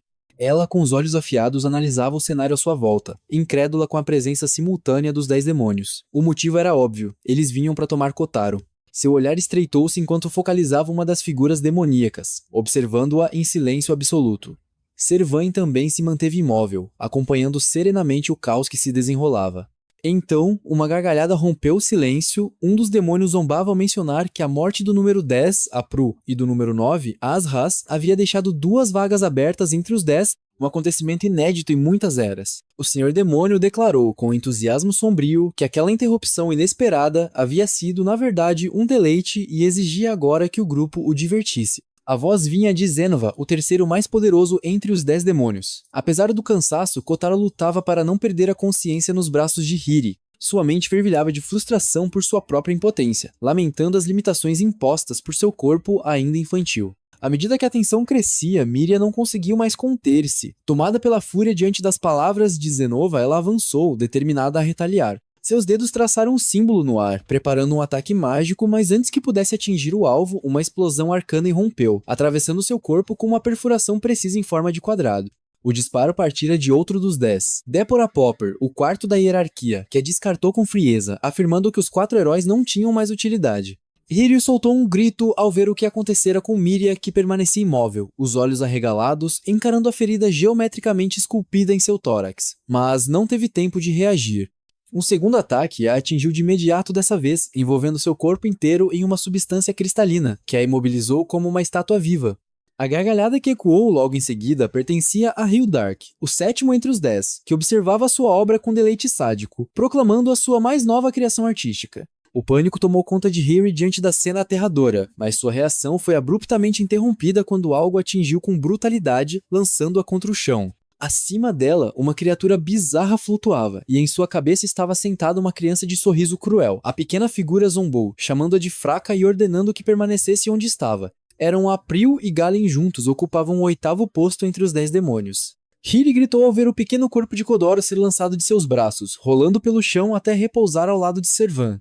Enquanto os olhos de Servan se voltavam para o bebê, outro demônio investiu contra ele, espada em riste, pronto para o golpe fatal. Com frieza e precisão impecável, Servan ergueu a mão, bloqueando o ataque como se fosse insignificante. Reconheceu o agressor de imediato Arslad, o segundo mais poderoso entre os 10 demônios, um nome que um dia esteve ao lado dos heróis. Ao testemunhar o embate desenrolar, Hiri entendeu o peso do momento. A única chance de libertar Arslad de seu destino corrompido seria tirando sua vida. Mas então, subitamente, uma mão repousou com suavidade no ombro de Servan. Sem aviso, uma nova presença emergiu ao seu lado. Um demônio de expressão descontraída o saudou com um sorriso. Era ninguém menos que o próprio Senhor Demônio, Jura. Jura pediu desculpas, explicando com ironia que tudo que ele tocava se despedaçava, tamanho o excesso de magia que circulava por seu corpo. No entanto, comentou que aquilo não deveria ser um problema para um antigo Senhor das Trevas como Servain. Nesse instante, o corpo de Servain começou a se retorcer de maneira grotesca. Sua carne se deformava de forma antinatural, e uma figura distorcida emergia de dentro dele. Ele cuspiu sangue tomado pela dor. Os pensamentos de Hairi mergulharam no desespero. A situação estava saindo de controle e perigosa demais. Mesmo com o antigo Senhor Demônio do lado deles, o massacre parecia iminente. Ela sentia a urgência queimando dentro de si. Precisava encontrar uma forma, qualquer que fosse, de salvar Kotaro. Foi então que Servain começou a entoar cânticos arcanos. 3 feitiços colossais foram liberados em sequência. Baharoa, Aniquilação do Inferno Kármico. Zervu, Lâmina Supersônica do Vácuo. Baraga, Tempestade Gélido-Elétrica Explosiva. Hiri ficou paralisada ao presenciar a cena. Eram os feitiços supremos dos 3 pilares elementais, e lançados simultaneamente. Jamais havia presenciado tamanho domínio mágico antes. A pressão arcana que sentira antes agora parecia insignificante perto da força bruta que emanava dali. Não se tratava de um engano. Tudo aquilo que o imperador demoníaco dissera há um século era de fato verídico. Enquanto Servan conjurava seus sortilégios em uníssono, as colossais mãos onde estavam posicionados foram parcialmente arruinadas. Mesmo diante da destruição arrasadora, Arslan e Jura permaneciam à frente, inabaláveis e indiferentes. Contudo, a entidade deformada que havia surgido das entranhas de Servan foi reduzida a nada pela ofensiva. Jura achou exagerado o esforço que Servan empregou para aniquilar a criatura, mas ironizou o intento. Com aquele patamar de energia arcana, comentou ele, Servan mal conseguiria arranhar minha pele. Nesse instante, Jura revelou sua verdadeira natureza, não apenas um lorde demoníaco, mas uma divindade infernal, um ser que ultrapassava até mesmo os limites da raça demoníaca. Servan ficou perplexo. Ele questionou o título. Jura havia suportado, sem sequer um arranhão, feitiços de escala suprema lançados diretamente contra ele. O espírito de Hiri mergulhou em desespero. Era exatamente como ela receava. Nenhum ser poderia confrontar o senhor demoníaco atual. Nenhum, exceto Kotaro. Hiri chamou por ele, e lentamente ele entreabriu os olhos tentando reagir. Dentro de si, ele bradava para que seu corpo se movesse. Não compreendia por que seus membros não obedeciam. Aquela garota o havia salvado incontáveis vezes. Agora era sua chance de devolver o gesto. Hiri percebeu sua luta e sorriu com ternura, pedindo que ele jamais deixasse aquele sentimento se apagar. Kotaro e Servain voltaram seus olhares para ela, enquanto Hyrie reunia o vestígio final de sua essência mágica e o canalizava em um único encantamento. Clarão Peregrino. Uma explosão de luz abrasadora envolveu o espaço inteiro. Hiri gritou para que o Arcanodemon Servain levasse Kotaro dali. Ela proclamou com firmeza. Kotaro reescreveria o destino do mundo. Nesse instante, Servan recordou as palavras que Kotaro dissera antes sua aversão por qualquer forma de opressão. Sem titubear, ele o tomou nos braços e disparou aos céus. Entre os 10 demônios, uma figura, decepcionada com a retirada, fez um leve muxoxo e comentou que era maldade partirem depois de todo o empenho dela para se divertir. Essa era a 6ª colocada entre os 10, Raimgris. E sinceramente, de todos os demônios que surgiram, ela é minha predileta, vai entender o motivo. Outro membro dos 10 demônios saltou com entusiasmo, proclamando que agora era sua chance de agir. Confiante em sua agilidade, anunciou que desta vez não seria superado. Este era o número 5, Igne. Jura, surgindo repentinamente ao seu lado, sugeriu algo inesperado. Ele ponderou que talvez fosse vantajoso tentar atrair o garoto para o lado da raça demoníaca. Aproveitando a presença de Miria e Hiri, propôs preencher-las nas vagas atualmente em aberto entre os 10 demônios. Um dos presentes caiu na gargalhada, considerando a proposta genial. Era o número 1 da hierarquia, Slime. Enquanto isso, Servan cruzava os céus com Kotaro pendurado em sua cauda. Eventualmente, o garoto recobrou a consciência e, ao abrir os olhos, contemplou o longínquo horizonte. Seus olhos cintilaram diante da vastidão. Tomado por uma alegria genuína, gritou em euforia ao perceber que estava voando. Sua voz transbordava uma felicidade pura enquanto absorvia aquela sensação, chamando-a de magnífica. Servain permaneceu calado, mantendo o curso de voo. Kotaro então se virou para encarar um mundo imenso à sua frente, perguntando-se até onde ele se estendia e quais segredos poderiam existir além do visível. Servan soltou um leve riso sarcástico, comentando sobre a sede de descobertas do garoto. Mal havia colocado os pés no mundo e já o chamava de entediante um lugar rotineiro, sempre igual. Kotaro, por sua vez, respondeu com paixão. Para ele, tudo aquilo era novo, eletrizante e belo. A liberdade que sentia o preenchia por completo. Servan, então, refletiu em silêncio. As habilidades de Kotaro, as técnicas que pareciam contrariar as leis fundamentais do mundo, apenas reforçavam o que ele já suspeitava. Aquele garoto era um ser vindo de outra realidade. A palavra liberdade reverberou em sua mente, e ele percebeu que talvez fosse a primeira vez que a experimentava daquela forma. Por fim, respondeu à pergunta anterior de Kotaro sobre o que havia além do que os olhos podiam alcançar. Explicou que, passado o limite do horizonte, encontrava-se o Ninho do Dragão, uma ilha suspensa nos céus que provocava temor entre os humanos. Nas profundezas de um local conhecido como o Abismo, dizia-se que jaziam relíquias e armamentos lendários, mas nenhum aventureiro retornara para contar. E havia ainda a Árvore do Mundo, uma entidade colossal que trespassava os céus com sua copa infinita. O mundo, admitiu Servan, era gigantesco tão imenso que nem ele, um antigo soberano demoníaco, havia conseguido explorar, lu por completo. Enquanto ouvia maravilhado, Kotaro apenas pensava em silêncio. Eu quero ir. Servain revelou seu destino, a Torre do Tempo, um local onde o tempo podia ser manipulado à vontade. Ele comentou sobre a fragilidade física de Kotaro, que ainda não estava preparado para o que o aguardava. Kotaro ficou em silêncio por um momento. A vergonha tomou conta de seu rosto quando ele confessou que não poderia salvar Hairi e Miria. Apesar disso, ele acreditava que elas não estavam em risco iminente. Servain tentou sugerir que elas poderiam já ter ido, mas Kotaro interrompeu com firmeza, garantindo que havia ouvido as duas. Um flashback revelou o que alimentava essa crença. Enquanto era levado pelos céus, Kotaro ouviu claramente o Rei Demônio Jura mencionar que usaria Hairi e Miria para atrair Kotaro para a raça demoníaca. Kotaro lembrou de cada palavra com precisão. Servain sorriu de maneira sutil ao ouvir aquilo, refletindo sobre as palavras do garoto. Logo, a imponente Torre do Tempo surgiu diante deles, e Servain começou a descer suavemente. Ao pousar, colocou Kotaro no chão com cuidado, afirmando que a partir de agora não poderia mais ser de ajuda. Kotaro olhou, preocupado, e perguntou se ele estava partindo. Disse que gostava de sua companhia. A pergunta pegou Servain de surpresa. Sentindo algo que não esperava, ele balbuciou que mesmo ele tinha se visto afetado por essa sensação de liberdade. Virou-se de maneira incomodada. Kotaro observava com um olhar impassível enquanto Servain, desconfortável, pediu para que ele não o chamasse mais de Senhor Demônio. Se Kotaro rejeitava a tirania, não havia razão para tratá-lo como uma autoridade. Ele afirmou que não era mais um soberano e pediu a Kotaro que o chamasse simplesmente de Servain. Com isso, Servain ergueu-se nos céus e seguiu seu caminho, deixando Kotaro à base da Torre do Tempo. Kotaro, por sua vez, exclamou, desejando que em algum momento futuro pudessem voar juntos novamente. Enquanto Servain se distanciava, uma silhueta surgiu repentinamente atrás de Kotaro. O ser demonstrou surpresa ao avistar o ex-lorde demoníaco, comentando sobre as profundas transformações que ele havia sofrido em relação ao passado, 100 anos atrás. Em seguida, a figura se voltou para Kotaro e questionou se ele era responsável por essas alterações em Servain. Ele revelou que estava monitorando tudo de sua localização e fez um convite para Kotaro se juntar a ele. A silhueta em questão era um dos 4 lendários heróis, o Golem encantado BB-28. No instante seguinte, Kotaro, agora acomodado sobre a cabeça do Golem, começou a bater de forma animada em sua superfície. BB-28, surpreso com a atitude, exigiu que ele parasse, expressando sua preocupação com o que parecia ser um chapéu peculiar sendo tocado, até que, finalmente, revelou que aquele não era um chapéu, mas seu próprio rosto. Ele rapidamente empurrou Kotaro para longe, resmungando sobre o comportamento grosseiro do garoto, afirmando sua posição como responsável pela torre. Kotaro seguiu em frente e entrou na Torre do Tempo. Ao adentrar, ele se deparou com a escuridão absoluta que o envolvia. BB-28 apenas lhe desejou sorte, referindo-se a ele como Fuma Kotaro. De repente, um círculo mágico surgiu sob os pés de Kotaro. Ao olhar para baixo, uma luz intensa iluminou-se, fazendo com que seu passado emergisse de maneira vívida. A visão começou a tomar forma. Nela, o ancião Jen estava entre os observadores, assistindo a uma luta se desenrolar.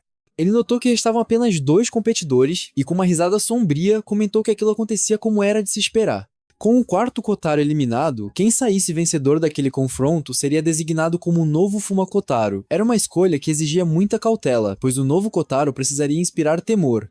Enquanto os 2 combatentes restantes se enfrentavam, Kotaro tirou sua arma ao chão. Seu adversário, confuso, questionou sua atitude, indagando o que ele estava tramando. Kotaro reconheceu que não conseguia forçar-se a destruir aquele que estava diante dele. O outro guerreiro ninja respondeu de maneira impassível, afirmando que Kotaro ainda não havia aniquilado completamente seu espírito, e por isso não haveria clemência. O adversário sumiu e surgiu novamente atrás de Kotaro num piscar de olhos. Movido pelo instinto, Kotaro desferiu um golpe com a mão desprotegida apenas para perceber estupefato que havia atravessado o corpo do outro ninja. Enquanto se contorcia em dor, o adversário emitiu uma risada suave, observando que Kotaro era verdadeiramente merecedor de se tornar Fumoro. Kodoro notou que o ninja havia feito isso intencionalmente. O ninja moribundo seguiu afirmando que não precisavam de piedade. Eram ninjas shinobi, lâminas sem identidade criadas exclusivamente para eliminar. Aqueles incapazes de matar seriam exterminados. Contudo, aqueles que não haviam completamente destruído seus corações eram, de forma irônica, os mais poderosos. Foi exatamente por Kotaro não ter eliminado seu coração que ele se tornou quem era. Nos seus últimos momentos, o ninja confessou que sempre almejara a liberdade. Kotaro derramou lágrimas enquanto sua existência se dissipava. Novas lembranças emergiram. Kotaro, imerso nas lembranças, murmurou que nunca esquecera, nem a pessoa, nem o seu ideal, o ideal de liberdade. Porém, em algum ponto, ele havia deixado seu coração se perder e desistido, acreditando que aquele sonho era inalcançável. Mas agora, tudo estava diferente. Ele fez um juramento, abraçar a liberdade não só para ele, mas também para aquele que ele havia perdido. Atualmente, a intensidade da luz do círculo mágico aumentou, e uma nova forma surgiu da radiação. BB-28 observou com admiração, chamando-a de magnífica. Ele afirmou que a existência era uma luta constante contra o desespero. Aqueles que sucumbiam a ele eram consumidos pela escuridão. Porém, os que conseguiam superar o desespero e carregavam suas marcas de luta eram os verdadeiramente merecedores de uma nova chance de viver. Esse, explicou BB-28, era o verdadeiro objetivo da Torre do Tempo. Somente aqueles que haviam superado suas feridas mais profundas eram dignos de acessar seu poder. Como era de se esperar de alguém marcado por Hairi, Kotaro, agora transformado, manteve-se firme e fez um juramento. Ele certamente resgataria Hairi. O corpo de Kotaro explodiu em energia enquanto se erguia. Agora com a aparência de um jovem de 15 ou 16 anos, livre das limitações de sua forma anterior, ele ficou impressionado com a leveza e agilidade com que podia se mover. Ele já não era mais um idoso nem uma criança. Seus músculos se expandiram e se flexionaram com uma energia renovada, e uma onda de liberdade e entusiasmo tomou por completo. A existência naquele mundo parecia misteriosa e fascinante, como algo desconhecido. Apesar de Kotaro estar completamente sem roupas, ele emanava uma excitação palpável. BB-28 observava a cena com um olhar preocupado, questionando-se se seria sensato arranjar algum tipo de vestimenta para ele. No fim das contas, um herói não parecia ser tão heróico daquele jeito. Kotaro colocou a mão sobre a cabeça de BB-28, dizendo que iria se divertir com ela outra vez. BB-28 o encarou. Lembranças do passado surgiram em sua mente. Arslad já fizera exatamente o mesmo, proferindo as mesmas palavras que Kotaro acabara de dizer. BB-28 notou que Kotaro talvez estivesse inquieto com a ideia de deixá-lo sozinho ou talvez estivesse apenas encenando. Antes que pudesse responder, Kotaro já havia saltado da beira da Torre do Tempo, gritando que voltaria logo. Ele o observou desaparecer, refletindo sobre o quão impulsivo Kotaro era, exatamente como Arslad, e em silêncio desejou que ele sobrevivesse à loucura. Ele bradou o nome: Fuma Kotaro. Durante a queda, Kotaro vociferou que não carregava mais correntes e estava liberto, guiado por seus próprios propósitos e decidido a viver por si só. Subitamente, uma alçada colossal surgiu em seu caminho. Com reflexos ágeis, Kotaro ativou uma técnica ninja chamada Pegadas Invisíveis, permitindo que aterrissasse suavemente sobre os ossos sem fazer ruído. Esse movimento era uma arte essencial do Taijutsu Ninja, capaz de anular totalmente a percepção de sua presença no instante do contato com o solo, como se o próprio ar o tivesse recebido. Aliviado, Kotaro respirou fundo, surpreso ao perceber que já havia alcançado o chão, ou ao menos aquilo que se assemelhava ao piso da realidade. Observando ao redor do topo da alçada colossal, Kotaro achou curioso o modo como aquilo simplesmente surgira entre as nuvens. Sem hesitar, decidiu que era hora de descer. Próxima a ele, fincada no crânio da criatura esquelética, estava uma espada. O design refinado da arma chamou sua atenção. Tomado pela curiosidade, ele estendeu a mão e a puxou. Ao erguê-la, seu olhar se fixou no reflexo projetado pela lâmina e ele congelou. O rosto que o observava não era outro senão o de sua vida anterior. Uma sensação desconcertante o percorreu. Como aquilo era possível? Ele não havia nascido de novo, começado do zero? Essa dúvida já o assombrara antes. Afinal, ninjutsu, o auge do taijutsu, exigia prática rigorosa, um corpo moldado com precisão. Seria mesmo ele alguém que havia renascido desde o nascimento? No fim das contas, Kotaro concluiu que não ganharia nada remoendo isso agora. As respostas viriam a seu tempo. Sem perder mais tempo, saltou em velocidade, descendo pela espinha óssea da gigantesca estrutura. Mais abaixo, um grupo de aventureiros seguia seu caminho ao longo do esqueleto. Um deles murmurou cansado, questionando até onde aquilo se estendia. Outro se virou para um companheiro chamado Act e perguntou se ao menos já estavam na metade. Act respondeu secamente: nem 10%. Era o que se esperava de uma dungeon de classe S no domínio dos demônios. A garota entre eles lutava para respirar, resmungando sobre o ar rarefeito. Act alertou que logo estariam diante da lendária espada que havia matado dragões. Alguém perguntou por que arriscar tanto por um mito. Irritado, Act virou-se e exigiu saber se eles eram ou não parte do grupo do herói. Um jovem com uma mochila exagerada deu de ombros, dizendo que estava ali apenas pela aventura. Subir até o topo parecia fora de questão. A garota confessou que preferia estar em casa. Act gritou que aquilo era sério com aquela espada. Ele poderia se tornar um herói de verdade. Foi então que notaram algo à frente. Uma figura massiva avançava em sua direção e parou à frente do grupo. Sua risada pesada carregava escárnio enquanto zombava da ideia de humanos buscando a espada lendária. Estão jogando de exploradores, é isso? Perguntou a criatura. O grupo sentiu o perigo no ar. Diante deles estava uma armadura maldita, uma entidade errante e letal. Em tom cruel, ela ofereceu 3 escolhas: morrer e ter seus suprimentos saqueados, saltar do esqueleto deixando tudo para trás, ou aceitar a servidão eterna. Act pensou que eram, sem dúvida, as piores opções possíveis. Desesperado, declarou que aceitaria ser escravo. Nesse instante, Kotaro caiu entre eles, bem entre o grupo e a armadura. Com naturalidade, acenou com a mão e cumprimentou a todos. A atenção da armadura desviou-se imediatamente para a espada em sua mão. Seus olhos ou o que restava nele se arregalaram. Ele reconhecia aquela arma. Era um artefato de categoria S. A lendária espada que havia derrubado dragões, uma lâmina mágica com poderes especialmente forjados para destruir tais criaturas. O grupo observou boquiaberto. Act ficou paralisado, os olhos fixos na espada reluzente. Um humano vindo do alto, empunhando a verdadeira espada matadora de dragões. A espada matadora de dragões. Uma arma mágica aterrorizante criada especificamente para matar dragões. O grupo encarou Kotaro em choque total. O queixo de Act caiu no momento em que viu a espada na mão de Kotaro. Ele a reconheceu instantaneamente. Um humano acima segurava a espada matadora de dragões. Kotaro explicou casualmente que havia pegado mais cedo porque estava caída. Act, ainda tentando processar a informação, repetiu a palavra caído como se não pudesse acreditar. Então, Kotaro, sem se importar, se ofereceu para entregar a espada. Act praticamente explodiu em descrença, com a voz trêmula enquanto perguntava se Kotaro estava falando sério. Kotaro assentiu e disse que a trocaria por tudo que Act estivesse vestindo. O garoto, carregando a bolsa gigante, o aplaudiu enquanto Act hesitava, murmurando sobre doar todas as suas roupas. Mas, alguns segundos depois, lá estava ele. Act estava completamente nu, segurando a espada matadora de dragões. O garoto com a bolsa caiu na gargalhada, claramente sem esperar que Act realmente fizesse aquilo.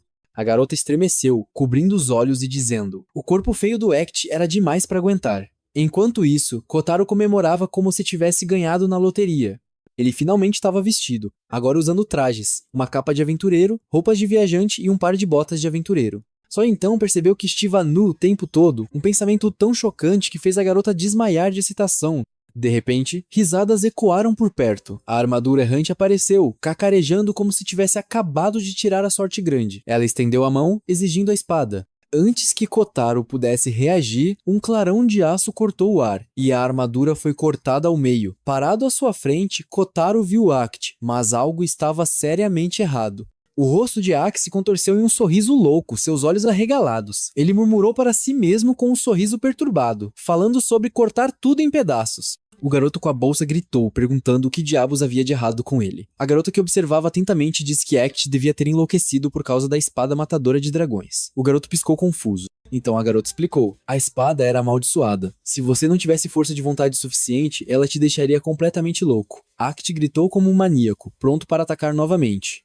Mas Kotaro se moveu rápido. Ele derrubou Act no chão e lutou para se livrar da espada. No momento em que a espada deixou suas mãos, os olhos enlouquecidos de Act lentamente voltaram ao normal. Kotaro observou que se a espada realmente causasse loucura e trouxesse desastre, seria melhor que ele aguardasse. Enquanto isso, Act estava deitado no chão, enquanto o garoto e a garota estavam de pé ao seu lado. A garota se abaixou e disse que ele finalmente havia recuperado a razão. Ainda atordoado, Act piscou para eles e perguntou o que havia acontecido. A garota explicou que havia perdido o juízo por causa da espada mágica. Act olhou para cima, confuso, e perguntou se aquilo era mesmo verdade. De longe, a garota observava Kotaro e soltou um suspiro profundo, brilhando ao admirá-lo. Ela não conseguia parar de pensar em como ele era incrível, equipando casualmente uma arma amaldiçoada como se não fosse nada. Quanto treinamento ele havia recebido? Ela se perguntou. Enquanto isso, Act, ainda visivelmente confuso, inclinou-se em direção ao garoto e perguntou baixinho o que estava acontecendo.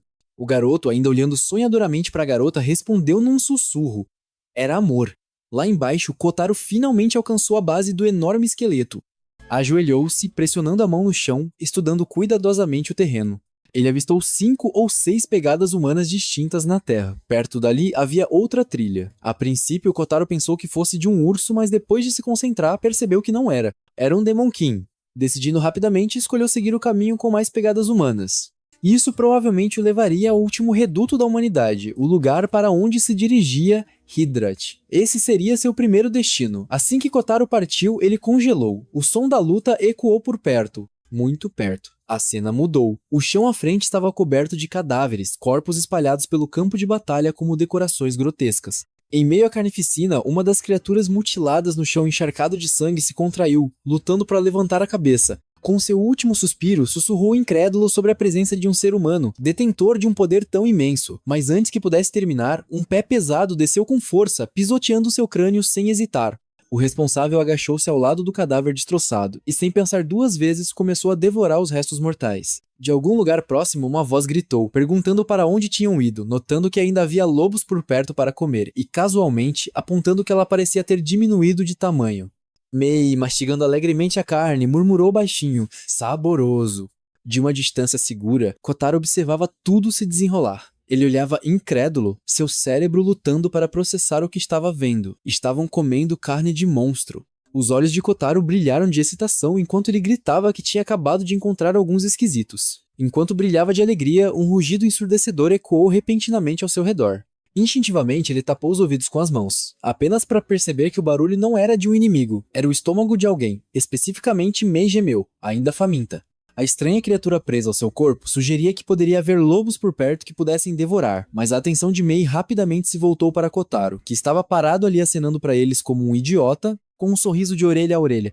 Kotaro perguntou se eles estavam fazendo algum tipo de treinamento, brincando que isso lembrava de quando ele costumava comer cogumelos venenosos todos os dias para desenvolver resistência. Antes que pudesse piscar, Mei passou zumbindo bem na frente dele. O cérebro de Kotaro parou por um segundo. Quando ela havia se mexido, Mei o encarou, baba escorrendo pelos lábios enquanto a criatura em suas costas sussurrava para ela se apressar e comê-lo.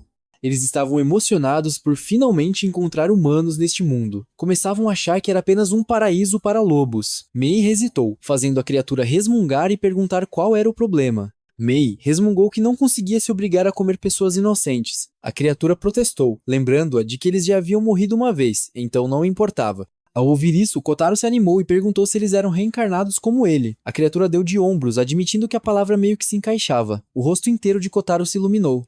Ele os cumprimentou animadamente, praticamente pulando de felicidade, e Mei sentiu um calor estranho brotar em seu peito.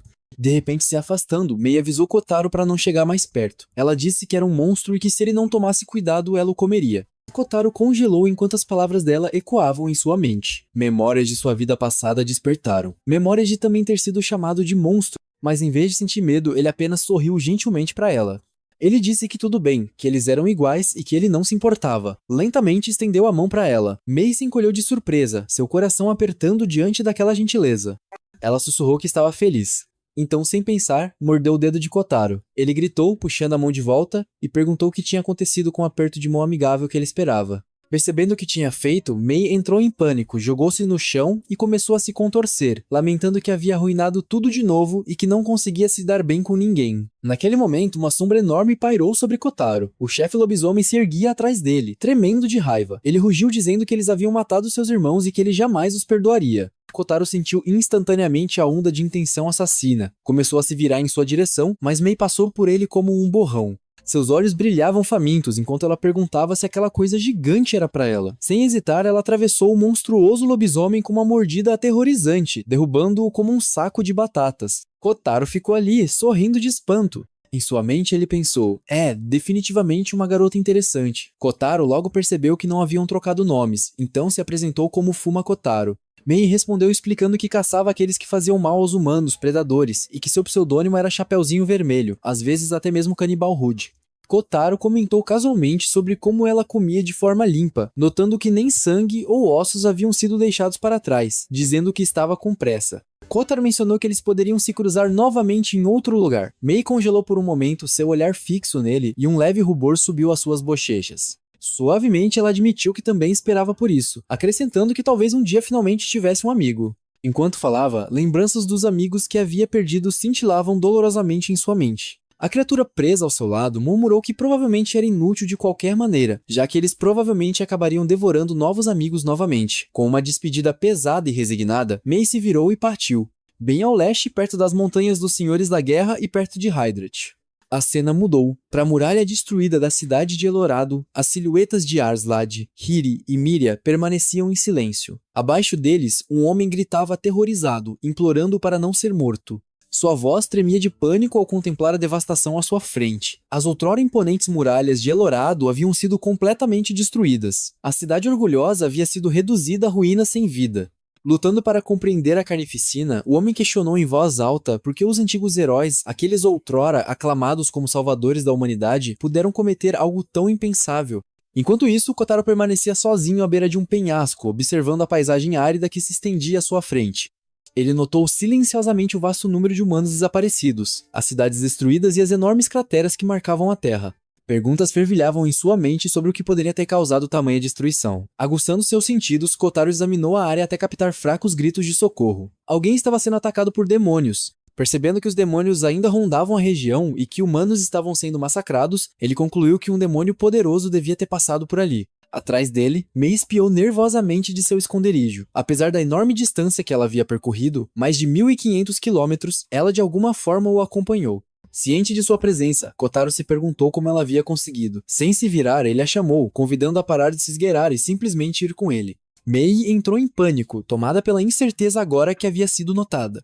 A criatura em seu corpo provocativamente a incentivou a admitir que queria ser sua amiga. Confusa, Mei gritou que estava com medo de acabar comendo Kotaro se ficasse por perto. Imperturbável, Kotaro a tranquilizou, dizendo que ela não tinha com que se preocupar. Ele era mais forte do que ela, e ela não seria capaz de devorá-lo, mesmo que tentasse. Mei o encarou, atordoada com sua confiança. Sem dizer mais nada, Kotaro se virou e continuou andando, dizendo que ela poderia se juntar a ele se quisesse. Ele tinha alguém que precisava salvar. Em outro lugar, duas crianças fugiam pelo deserto em ruínas. Uma delas, Emil, tropeçou e caiu, batendo com força no chão. Seu companheiro parou e gritou, insistindo para que ela se levantasse. Frustrada, Emil xingou baixinho enquanto se levantava. A outra criança, desesperada, insistiu que eles precisavam continuar andando. Emil, desorientado e exausto, questionou para onde poderiam correr, apontando que Hydrat provavelmente também havia sido destruída. Cerrando os punhos, Emil gritou que não adiantava mais correr. Não havia mais para onde ir. Roubando seu coração, ele declarou que se a fuga fosse impossível, então ele se levantaria e lutaria, mesmo que isso significasse lutar contra o poder avassalador dos demônios. De repente, um demônio de 3 cabeças apareceu diante deles. À medida que se aproximava, cada uma de suas cabeças expressava raiva e irritação, reclamando por terem sido designadas para a tarefa de coleta de lixo e resmungando sobre como os recém-chegados haviam subido na hierarquia. O demônio Dora Popper, classificado como o 6º entre os 10 demônios, reclamava amargamente sobre o selo do contrato do Lorde Demônio e sua própria condição de descendente de um deus demônio. Embora admitisse ser um fracasso, decidiu num humor distorcido se divertir matando humanos. Sem aviso, Dora Popper apontou o dedo e explodiu a metade superior do corpo da irmã de Emil. Emil gritou em horror. O demônio riu com alegria, elogiando a expressão de desespero no rosto de Emil e proclamando o quão prazeroso era matar humanos um por um. Em uma tentativa desesperada de revidar, Emil concentrou energia nas mãos e lançou um feitiço, mas não teve efeito. Dora Popper zombou do ataque fraco e se preparou para atacar novamente. Emil cerrava os dentes, impotente e furioso. Antes que o demônio pudesse matá-lo, chamas envolveram subitamente o corpo de Dora Popper. Uma explosão massiva se seguiu, engolindo completamente o demônio em fogo. Dora Popper uivava enquanto ardia entre a fumaça e as chamas. Kotaro deu um passo à frente. Ele questionou calmamente se um demônio como Dora Popper estava mesmo morrendo com apenas aquele nível de poder de fogo, acrescentando que ainda tinha algo a perguntar. Confuso e alarmado, Dora Popper exigiu saber quem era Kotaro. Kotaro respondeu de forma direta. Já que Dora Popper era um dos 10 demônios, talvez soubesse o paradeiro de Hyrie e Miria. Dora Popper perguntou, cansado, porque Kotaro queria saber. Em vez de explicar, Kotaro fez um aviso. Disse ao demônio para não direcionar nenhuma intenção de matar contra ele. Pegando Dora Popper desprevenido, ele perguntou o que isso significava. Kotaro repetiu. Se Dora Popper sequer pensasse em matá-lo, ele o mataria ali mesmo. Dora Popper o encarou e depois caiu na risada, declarando que seria interessante ver quem mataria quem. Ele começou a concentrar energia para um feitiço. A expressão de Kotaro se fechou à medida que o confronto aumentava. Num piscar de olhos, Dora Popper atacou, e o corpo de Kotaro foi partido ao meio, caindo no chão. Dora Popper rugiu de tanto rir, zombando do que acreditava ser a derrota de Kotaro. Mas a confusão logo tomou conta de seus 3 rostos, quando o corpo de Kotaro começou a se dissipar como névoa. Nesse momento, Kotaro reapareceu, em pé sobre a cabeça de Dora Popper, revelando que o que havia sido atingido era apenas uma imagem residual, um truque que ele forçou os olhos do demônio a verem. Dora Popper, perplexo, lutou para compreender o que acabara de acontecer. Ele nunca havia encontrado tal magia antes. A técnica que Kotaro usara era uma forma básica de ninjutsu ninja, conhecida como Visão Carmesim, uma habilidade que criava pós-imagens para confundir e enganar os oponentes. Furioso, Dora Popper desferiu outro ataque. Ele deixou a energia crepitar na ponta dos dedos e disparou, mas Kotaro se esquivou com facilidade. Outra rajada veio e Kotaro se esquivou novamente. Uma barragem implacável se seguiu, mas não importava quantas vezes Dora Popper atacasse, Kotaro dançava sem esforço pelo ar, intocável. Enquanto desviava dos ataques, Kotaro se maravilhava interiormente com a liberdade de movimento de seu corpo. Agora que estava no auge, ele nem se sentia cansado. Todas as limitações que Kotaro sentia quando bebê haviam desaparecido completamente. Pairando bem acima de Dora Popper, ele liberou uma técnica de ninjutsu conhecida como Fogo Fantasma. Um pilar colossal de chamas irrompeu, engolfando tudo em seu caminho e queimando o corpo de Dora Popper sem piedade. À medida que as chamas se apagavam gradualmente, Kotaro se virou, ignorando a batalha como uma distração inútil. Lembrou-se de que precisava continuar avançando. No entanto, mesmo enquanto seu corpo se desintegrava, a voz de Dora Popper ecoou pelo ar. Ele revelou algo inesperado. Foram os próprios 4 heróis que destruíram a cidade. Kotaro fez uma pausa. Seu interesse atingiu o ápice. Dora Popper continuou, falando sobre a manipulação do Lorde Demônio, como os heróis outrora reverenciados haviam sido transformados em ferramentas para destruir o último santuário da humanidade. Ele falou de um selo contratual que os prendia, insistindo que não havia esperança de salvação. Kotaro digeriu a dura verdade. Se Hiri e Miria realmente tivessem caído sob o controle do Lorde Demônio, havia apenas uma solução. Ele destruiria o próprio Lorde Demônio. Enquanto a voz de Dora Popper se dissipava, ele deixou Kotaro com um último fato inquietante. O Lorde Demônio não nasceu das leis deste mundo, e este mundo em si era apenas um fragmento de algo infinitamente maior. Deixando esses pensamentos de lado, Kotaro caminhou em direção a Emil. Perturbado, Emil entregou apressadamente a espada matadora de dragões a Kotaro, explicando que Kotaro havia deixado cair durante o caos. Kotaro ficou irritado consigo mesmo por não ter percebido. Empunhar uma espada sem bainha era sempre um incômodo. Então, perguntou a Emil se ele havia sentido alguma coisa enquanto segurava a lâmina. Emil hesitou, olhando para a arma antes de confessar seu profundo desejo de se tornar mais forte, carregando o peso do arrependimento por não ter conseguido proteger sua irmã. Kotaro observou por um momento antes de oferecer a espada a ele. Os olhos de Emil se arregalaram de incredulidade, perguntando se Kotaro estava realmente falando sério. Antes que Kotaro pudesse responder, o chão sob eles começou a tremer violentamente. Assustado, Kotaro olhou ao redor, enquanto Emil, reconhecendo os sinais, o alertou em pânico. Estava acontecendo de novo. Eles olharam para o céu justo quando um meteoro colossal despencava. Emil gritou de terror à medida que a rocha em chamas se aproximava. Confuso, Kotaro exigiu saber o que era aquilo. Emil explicou às pressas que era o mesmo evento catastrófico que havia aniquilado Elorado num instante. Dessa vez estava vindo direto para Hydrat. Ele o chamou de Meteorag, um feitiço grandioso que apenas o grande sábio era capaz de conjurar. Enquanto o meteoro rasgava os céus, apenas um nome surgiu na mente de Kotaro, Hyri. Enquanto isso, na capital real de Hydrat, o último bastião da humanidade, chamas consumiam a cidade. Goblins corriam desenfreados pelas ruas, uivando de alegria maníaca enquanto se divertiam com a destruição. Em meio às estruturas desmoronando e ao fogo furioso, os soldados de Hydrat lutavam desesperadamente para restaurar a ordem. Um deles gritou ordens, instando os outros a protegerem o portão e deixarem os feridos para trás por enquanto. A prioridade era retomar o controle da cidade. Em meio ao caos, um soldado agarrou-se firmemente a uma criança pequena que chorava por seu pai. Preso sob os escombros caídos, o homem, o pai da criança, lutava impotente. Libertando-se das garras dos soldados, a criança correu em direção aos destroços, jogando-se nos braços do pai no momento em que goblins se aproximavam, com armas brilhando com intenção assassina. O pai, imobilizado e impotente, olhou para os monstros que se aproximavam, com o desespero preenchendo seus olhos. Naquele momento, ele se questionou se aquele era realmente o fim e se os demônios haviam chegado para desferir o golpe final e fatal na humanidade.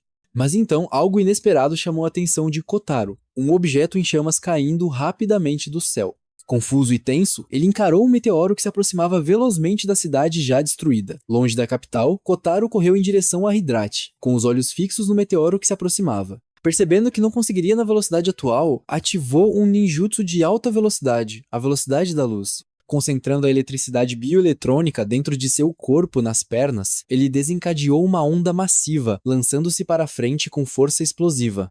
Kotaro atravessou a paisagem a uma velocidade estonteante, passando por cima das muralhas da cidade com um salto e eliminando os goblins que vagavam pelas ruas sem nem mesmo diminuir a velocidade. Ele derrapou até parar bem na frente do pai e do filho, parados em silêncio entre os destroços e os inimigos caídos. O pai, ainda preso sob os escombros, só conseguia olhar em choque.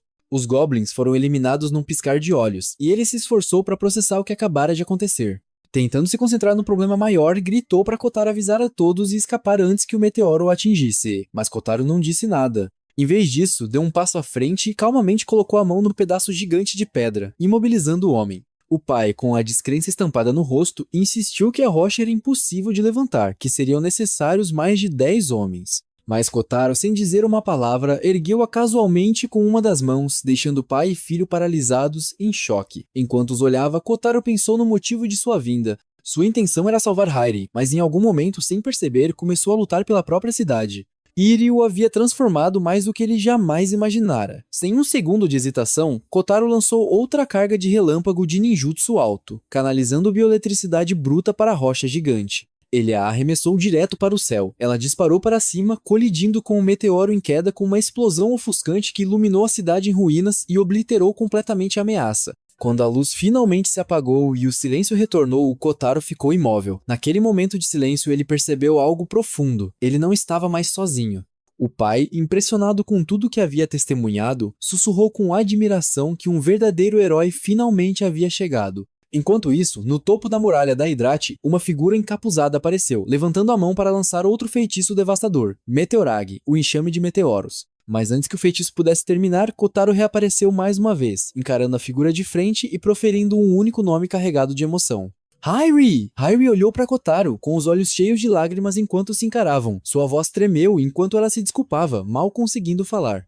Kotaro ouviu em silêncio enquanto ela desabafava seus sentimentos, a onda de ódio fervendo dentro dela, a raiva que corroía seu coração. Ela admitiu que não conseguia mais se controlar, que a dor que sofria a havia deturpado profundamente. Ela acreditava que a única maneira de se proteger era destruir a humanidade antes que pudessem machucá-la novamente. Suas palavras, cheias de loucura, mostravam o quanto ela havia caído. Kotaro percebeu imediatamente que algo estava errado. Ele se perguntou se o selo do contrato estava distorcendo as emoções dela, levando-o além dos limites. Sem pensar duas vezes, ele começou a caminhar em sua direção. Iri, com a voz trêmula de medo e desespero, gritou para que ele se afastasse. Ela avisou que se ele realmente quisesse impedi-la, não teria escolha a não ser matá-la. Naquele momento, ela ativou um feitiço devastador, Barakuroa, a aniquilação kármica do inferno, uma onda massiva de energia destrutiva irrompeu de seu corpo, destruindo uma grande parte da muralha. Quando a poeira finalmente baixou, Kotaro estava atrás dela, com as roupas esfarrapadas e queimadas pela explosão. Iri girou e liberou outra onda de energia, mas Kotaro continuou avançando sem vacilar. Passo a passo, ele se aproximou, com a expressão calma e resoluta. Falando gentilmente, ele disse a ela que entendia. Ele sabia que ela não tinha a intenção de destruir tudo. Suas palavras firmes e sinceras fizeram Hairi hesitar. Kotaro continuou, lembrando-a do quanto ela o havia ensinado, de como fora graças a ela que ele chegara até ali. Então, sem hesitar, ele a abraçou. Iri congelou, tomada pela emoção. Kotaro prometeu a ela que mataria o Lorde Demônio e a libertaria. Lágrimas brotaram em seus olhos novamente. Mas naquele momento vulnerável, Arslan apareceu em um movimento brutal. Ele enfiou sua lâmina em Kotaro e Hairi enquanto se abraçavam. Sangue jorrou do ferimento e Kotaro tossiu sangue com a força do golpe. Arslan observou Kotaro atentamente, comentando com um tom de quem sabia que Kotaro claramente não era um humano comum. Hairi, ainda agarrada a Kotaro, estava paralisada de medo por ele. Então, outra figura emergiu à distância, era a Miria. Conforme ela se aproximava, o rosto de Kotaro escureceu, percebendo quão grave a situação havia se tornado. Instantaneamente, ele ativou uma técnica de ninjutsu chamada Corte de Dedos, lançando um ataque em direção a Arslan. No entanto, Arslan já havia desaparecido. O Kotaro rapidamente percebeu que havia sido desviado, não apenas pela velocidade de Arslan, mas pela ausência de qualquer intenção de matar. Parado atrás dele mais uma vez, Arslan observou friamente que mesmo com um ferimento tão grave, Kotaro ainda conseguia se mover. Mais uma prova de que ele não era um humano comum. Olhando para Hairi, Arslan perguntou casualmente se ele era o bebê que ela havia encontrado no passado. Em resposta, Hairi rapidamente lançou um feitiço de recuperação de vigor total, curando o ferimento em seu estômago. Arslan pareceu indiferente, afirmando que não fazia diferença. Ele pretendia eliminar todos os humanos presentes de qualquer maneira. Sem aviso, Miria avançou contra Kotaro, golpeando ferozmente. Mas, para seu choque, Kotaro já havia desaparecido, recuando para muito além das muralhas. Enquanto se afastava, Kotaro refletiu sombriamente sobre como a situação estava se tornando complicada. Mais uma vez, notou a assustadora ausência de intenção assassina. Era como se estivesse lutando contra bonecos sem vida. Fechando os olhos, concentrou-se em recuperar o fôlego e estancar o sangramento. Então, usando a regeneração de ninjutsu, ele ativou uma técnica que acelerou seu metabolismo para curar rapidamente ferimentos e doenças. Sua ferida no estômago fechou completamente. Antes que Kotaro pudesse se recuperar completamente, Arslan apareceu atrás dele novamente, com a voz carregada de curiosidade enquanto questionava que tipo de magia Kotaro estava usando. Descrevendo as técnicas como assustadoras, Kotaro explicou que o que ele usou não era magia ou algum tipo de milagre. Era o resultado de treinamento extremo e do abandono da própria identidade, uma maestria alcançada apenas por aqueles que não perderam a razão. No entanto, Arslan discordou. Ele disse a Kotaro que a razão pela qual ele havia dominado o ninjutsu era porque acreditava em si mesmo e tinha algo pelo qual valia a pena lutar, comparando-o à magia. Enquanto Arslan falava, memórias passaram pela mente de Kotaro, memórias do ninja que ele enfrentou para ganhar seu nome. Considerando as palavras de Arslan, Kotaro admitiu que talvez ele estivesse certo, mas mesmo assim ele disse que seu único objetivo agora era salvar Hairi e avisou que se Arslan se interpusesse em seu caminho, ele o mataria sem hesitar.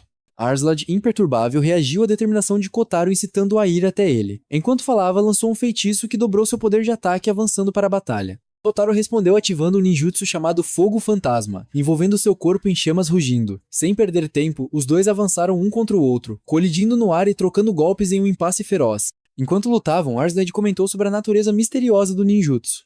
Ele ressaltou que não envolvia nenhum poder mágico, nenhum cântico, e ainda assim funcionava, sugerindo que talvez tanto a magia quanto o ninjutsu, como expressões do potencial humano, compartilhassem a mesma origem. De repente, antes que Kotaro pudesse reagir, Miri o atravessou, aparecendo como um fantasma. Ela declarou friamente que não havia como ele vencer e o incentivou a desistir. Imediatamente depois, uma enorme bola de energia atingiu Kotaro, jogando-o no chão.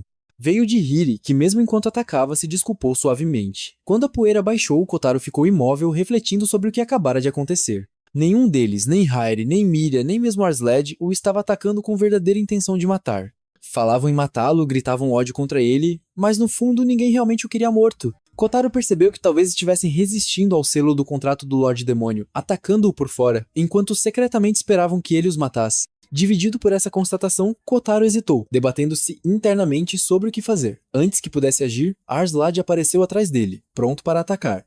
Ele desferiu um ataque chamado Espada de Luz Demoníaca. Kotaro retaliou imediatamente, revidando com seu fogo fantasma. Seus poderes colidiram violentamente, rasgando o chão com uma força avassaladora. Arslan, sentindo uma alegria profunda, sorriu enquanto lutava. Estava tomado por uma felicidade que não sentia há anos. Naquele momento, admitiu para si mesmo o que sempre soube. Esperava por alguém forte o suficiente para matá-lo. Um lampejo de memória lhe veio à mente. Anos atrás, depois que os heróis derrotaram o Lorde Demônio, eles foram celebrados e desfilaram pelas cidades. Mas o tempo passou. Um dia, Arslan esbarrou em um homem na rua que o xingou e mandou que saísse do caminho. Pessoas próximas murmuraram com desgosto, chamando-o de imundo e desagradável. Uma criança chegou a perguntar à mãe se ele era um mendigo. A fama dos heróis havia desaparecido há muito tempo. Mesmo naquela época, Arslan continuava observando o mundo, convencido de que mais cedo ou mais tarde outra ameaça surgiria. Na multidão murmurante, alguém falou sobre um monstro citado no continente ocidental.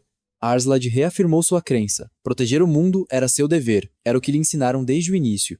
A lembrança se dissipou e a cena mudou para Arslan, ajoelhado em derrota diante do Rei Demônio, Jura. O selo do contrato havia sido gravado em seu corpo, e a voz arrepiante de Jura ecoava em sua mente, incitando-o a massacrar os humanos e lembrando de que ele sempre fora apenas um peão. Outra lembrança veio à tona, desta vez da infância de Arslan.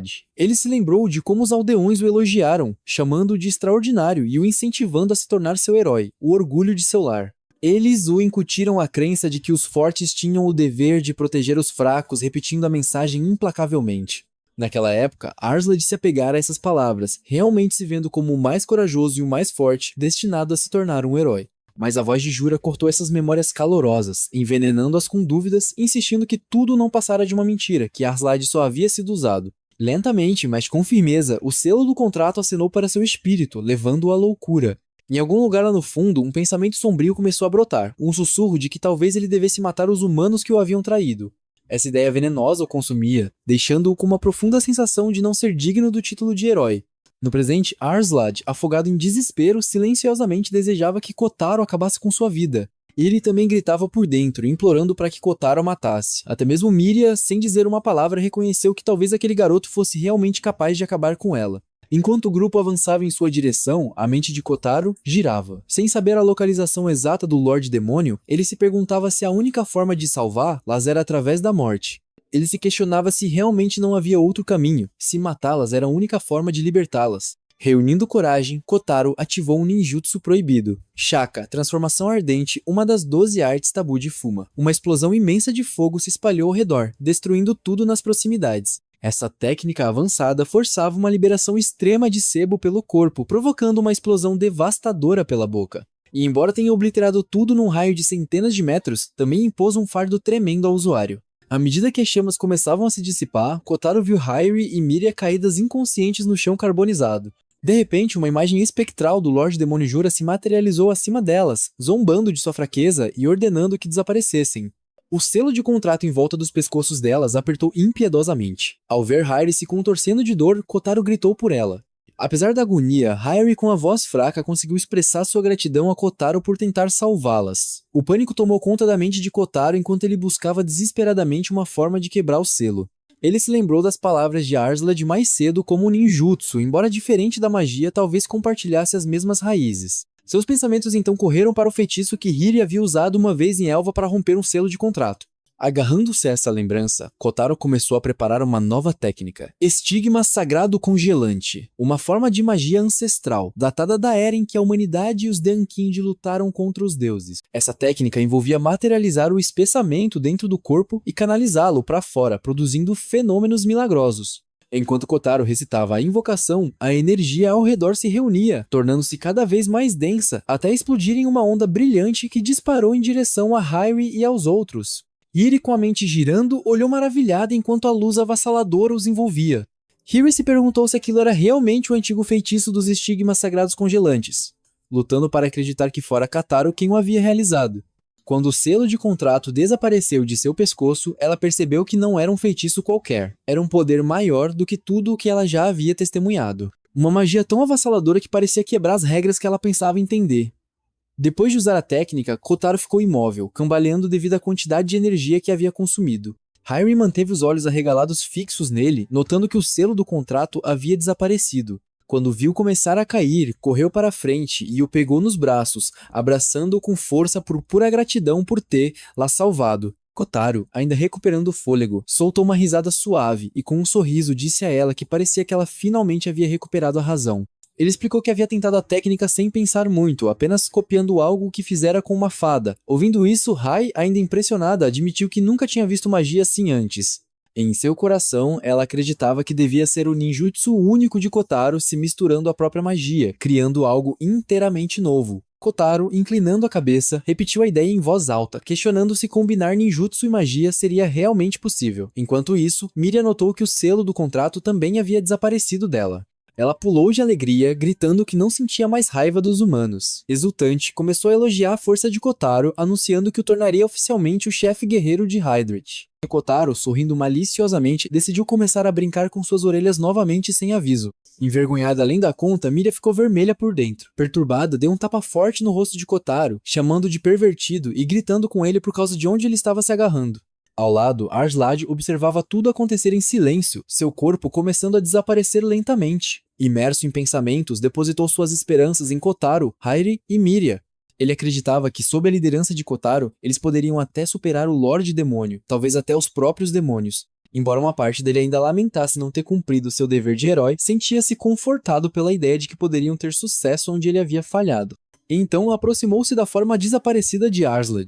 Ela o beijou gentilmente na testa, elogiando-o por tudo o que havia feito e chamando-o de herói esplêndido. Disse-lhe para descansar bem. À medida que a consciência de Arslan se esvaía, sua mente voltava aos dias que passara com seus companheiros heróis. Seu último desejo antes de desaparecer completamente era simples: que o mundo finalmente encontrasse a paz eterna. Miria, acenando com lágrimas nos olhos, prometeu que se encontrariam novamente algum dia na vida após a morte. Kotaro, dando um passo à frente com um olhar ardente, olhou para Hiri e perguntou se ela poderia lhe ensinar toda a magia que conhecia, já que afinal ela era a grande sábia.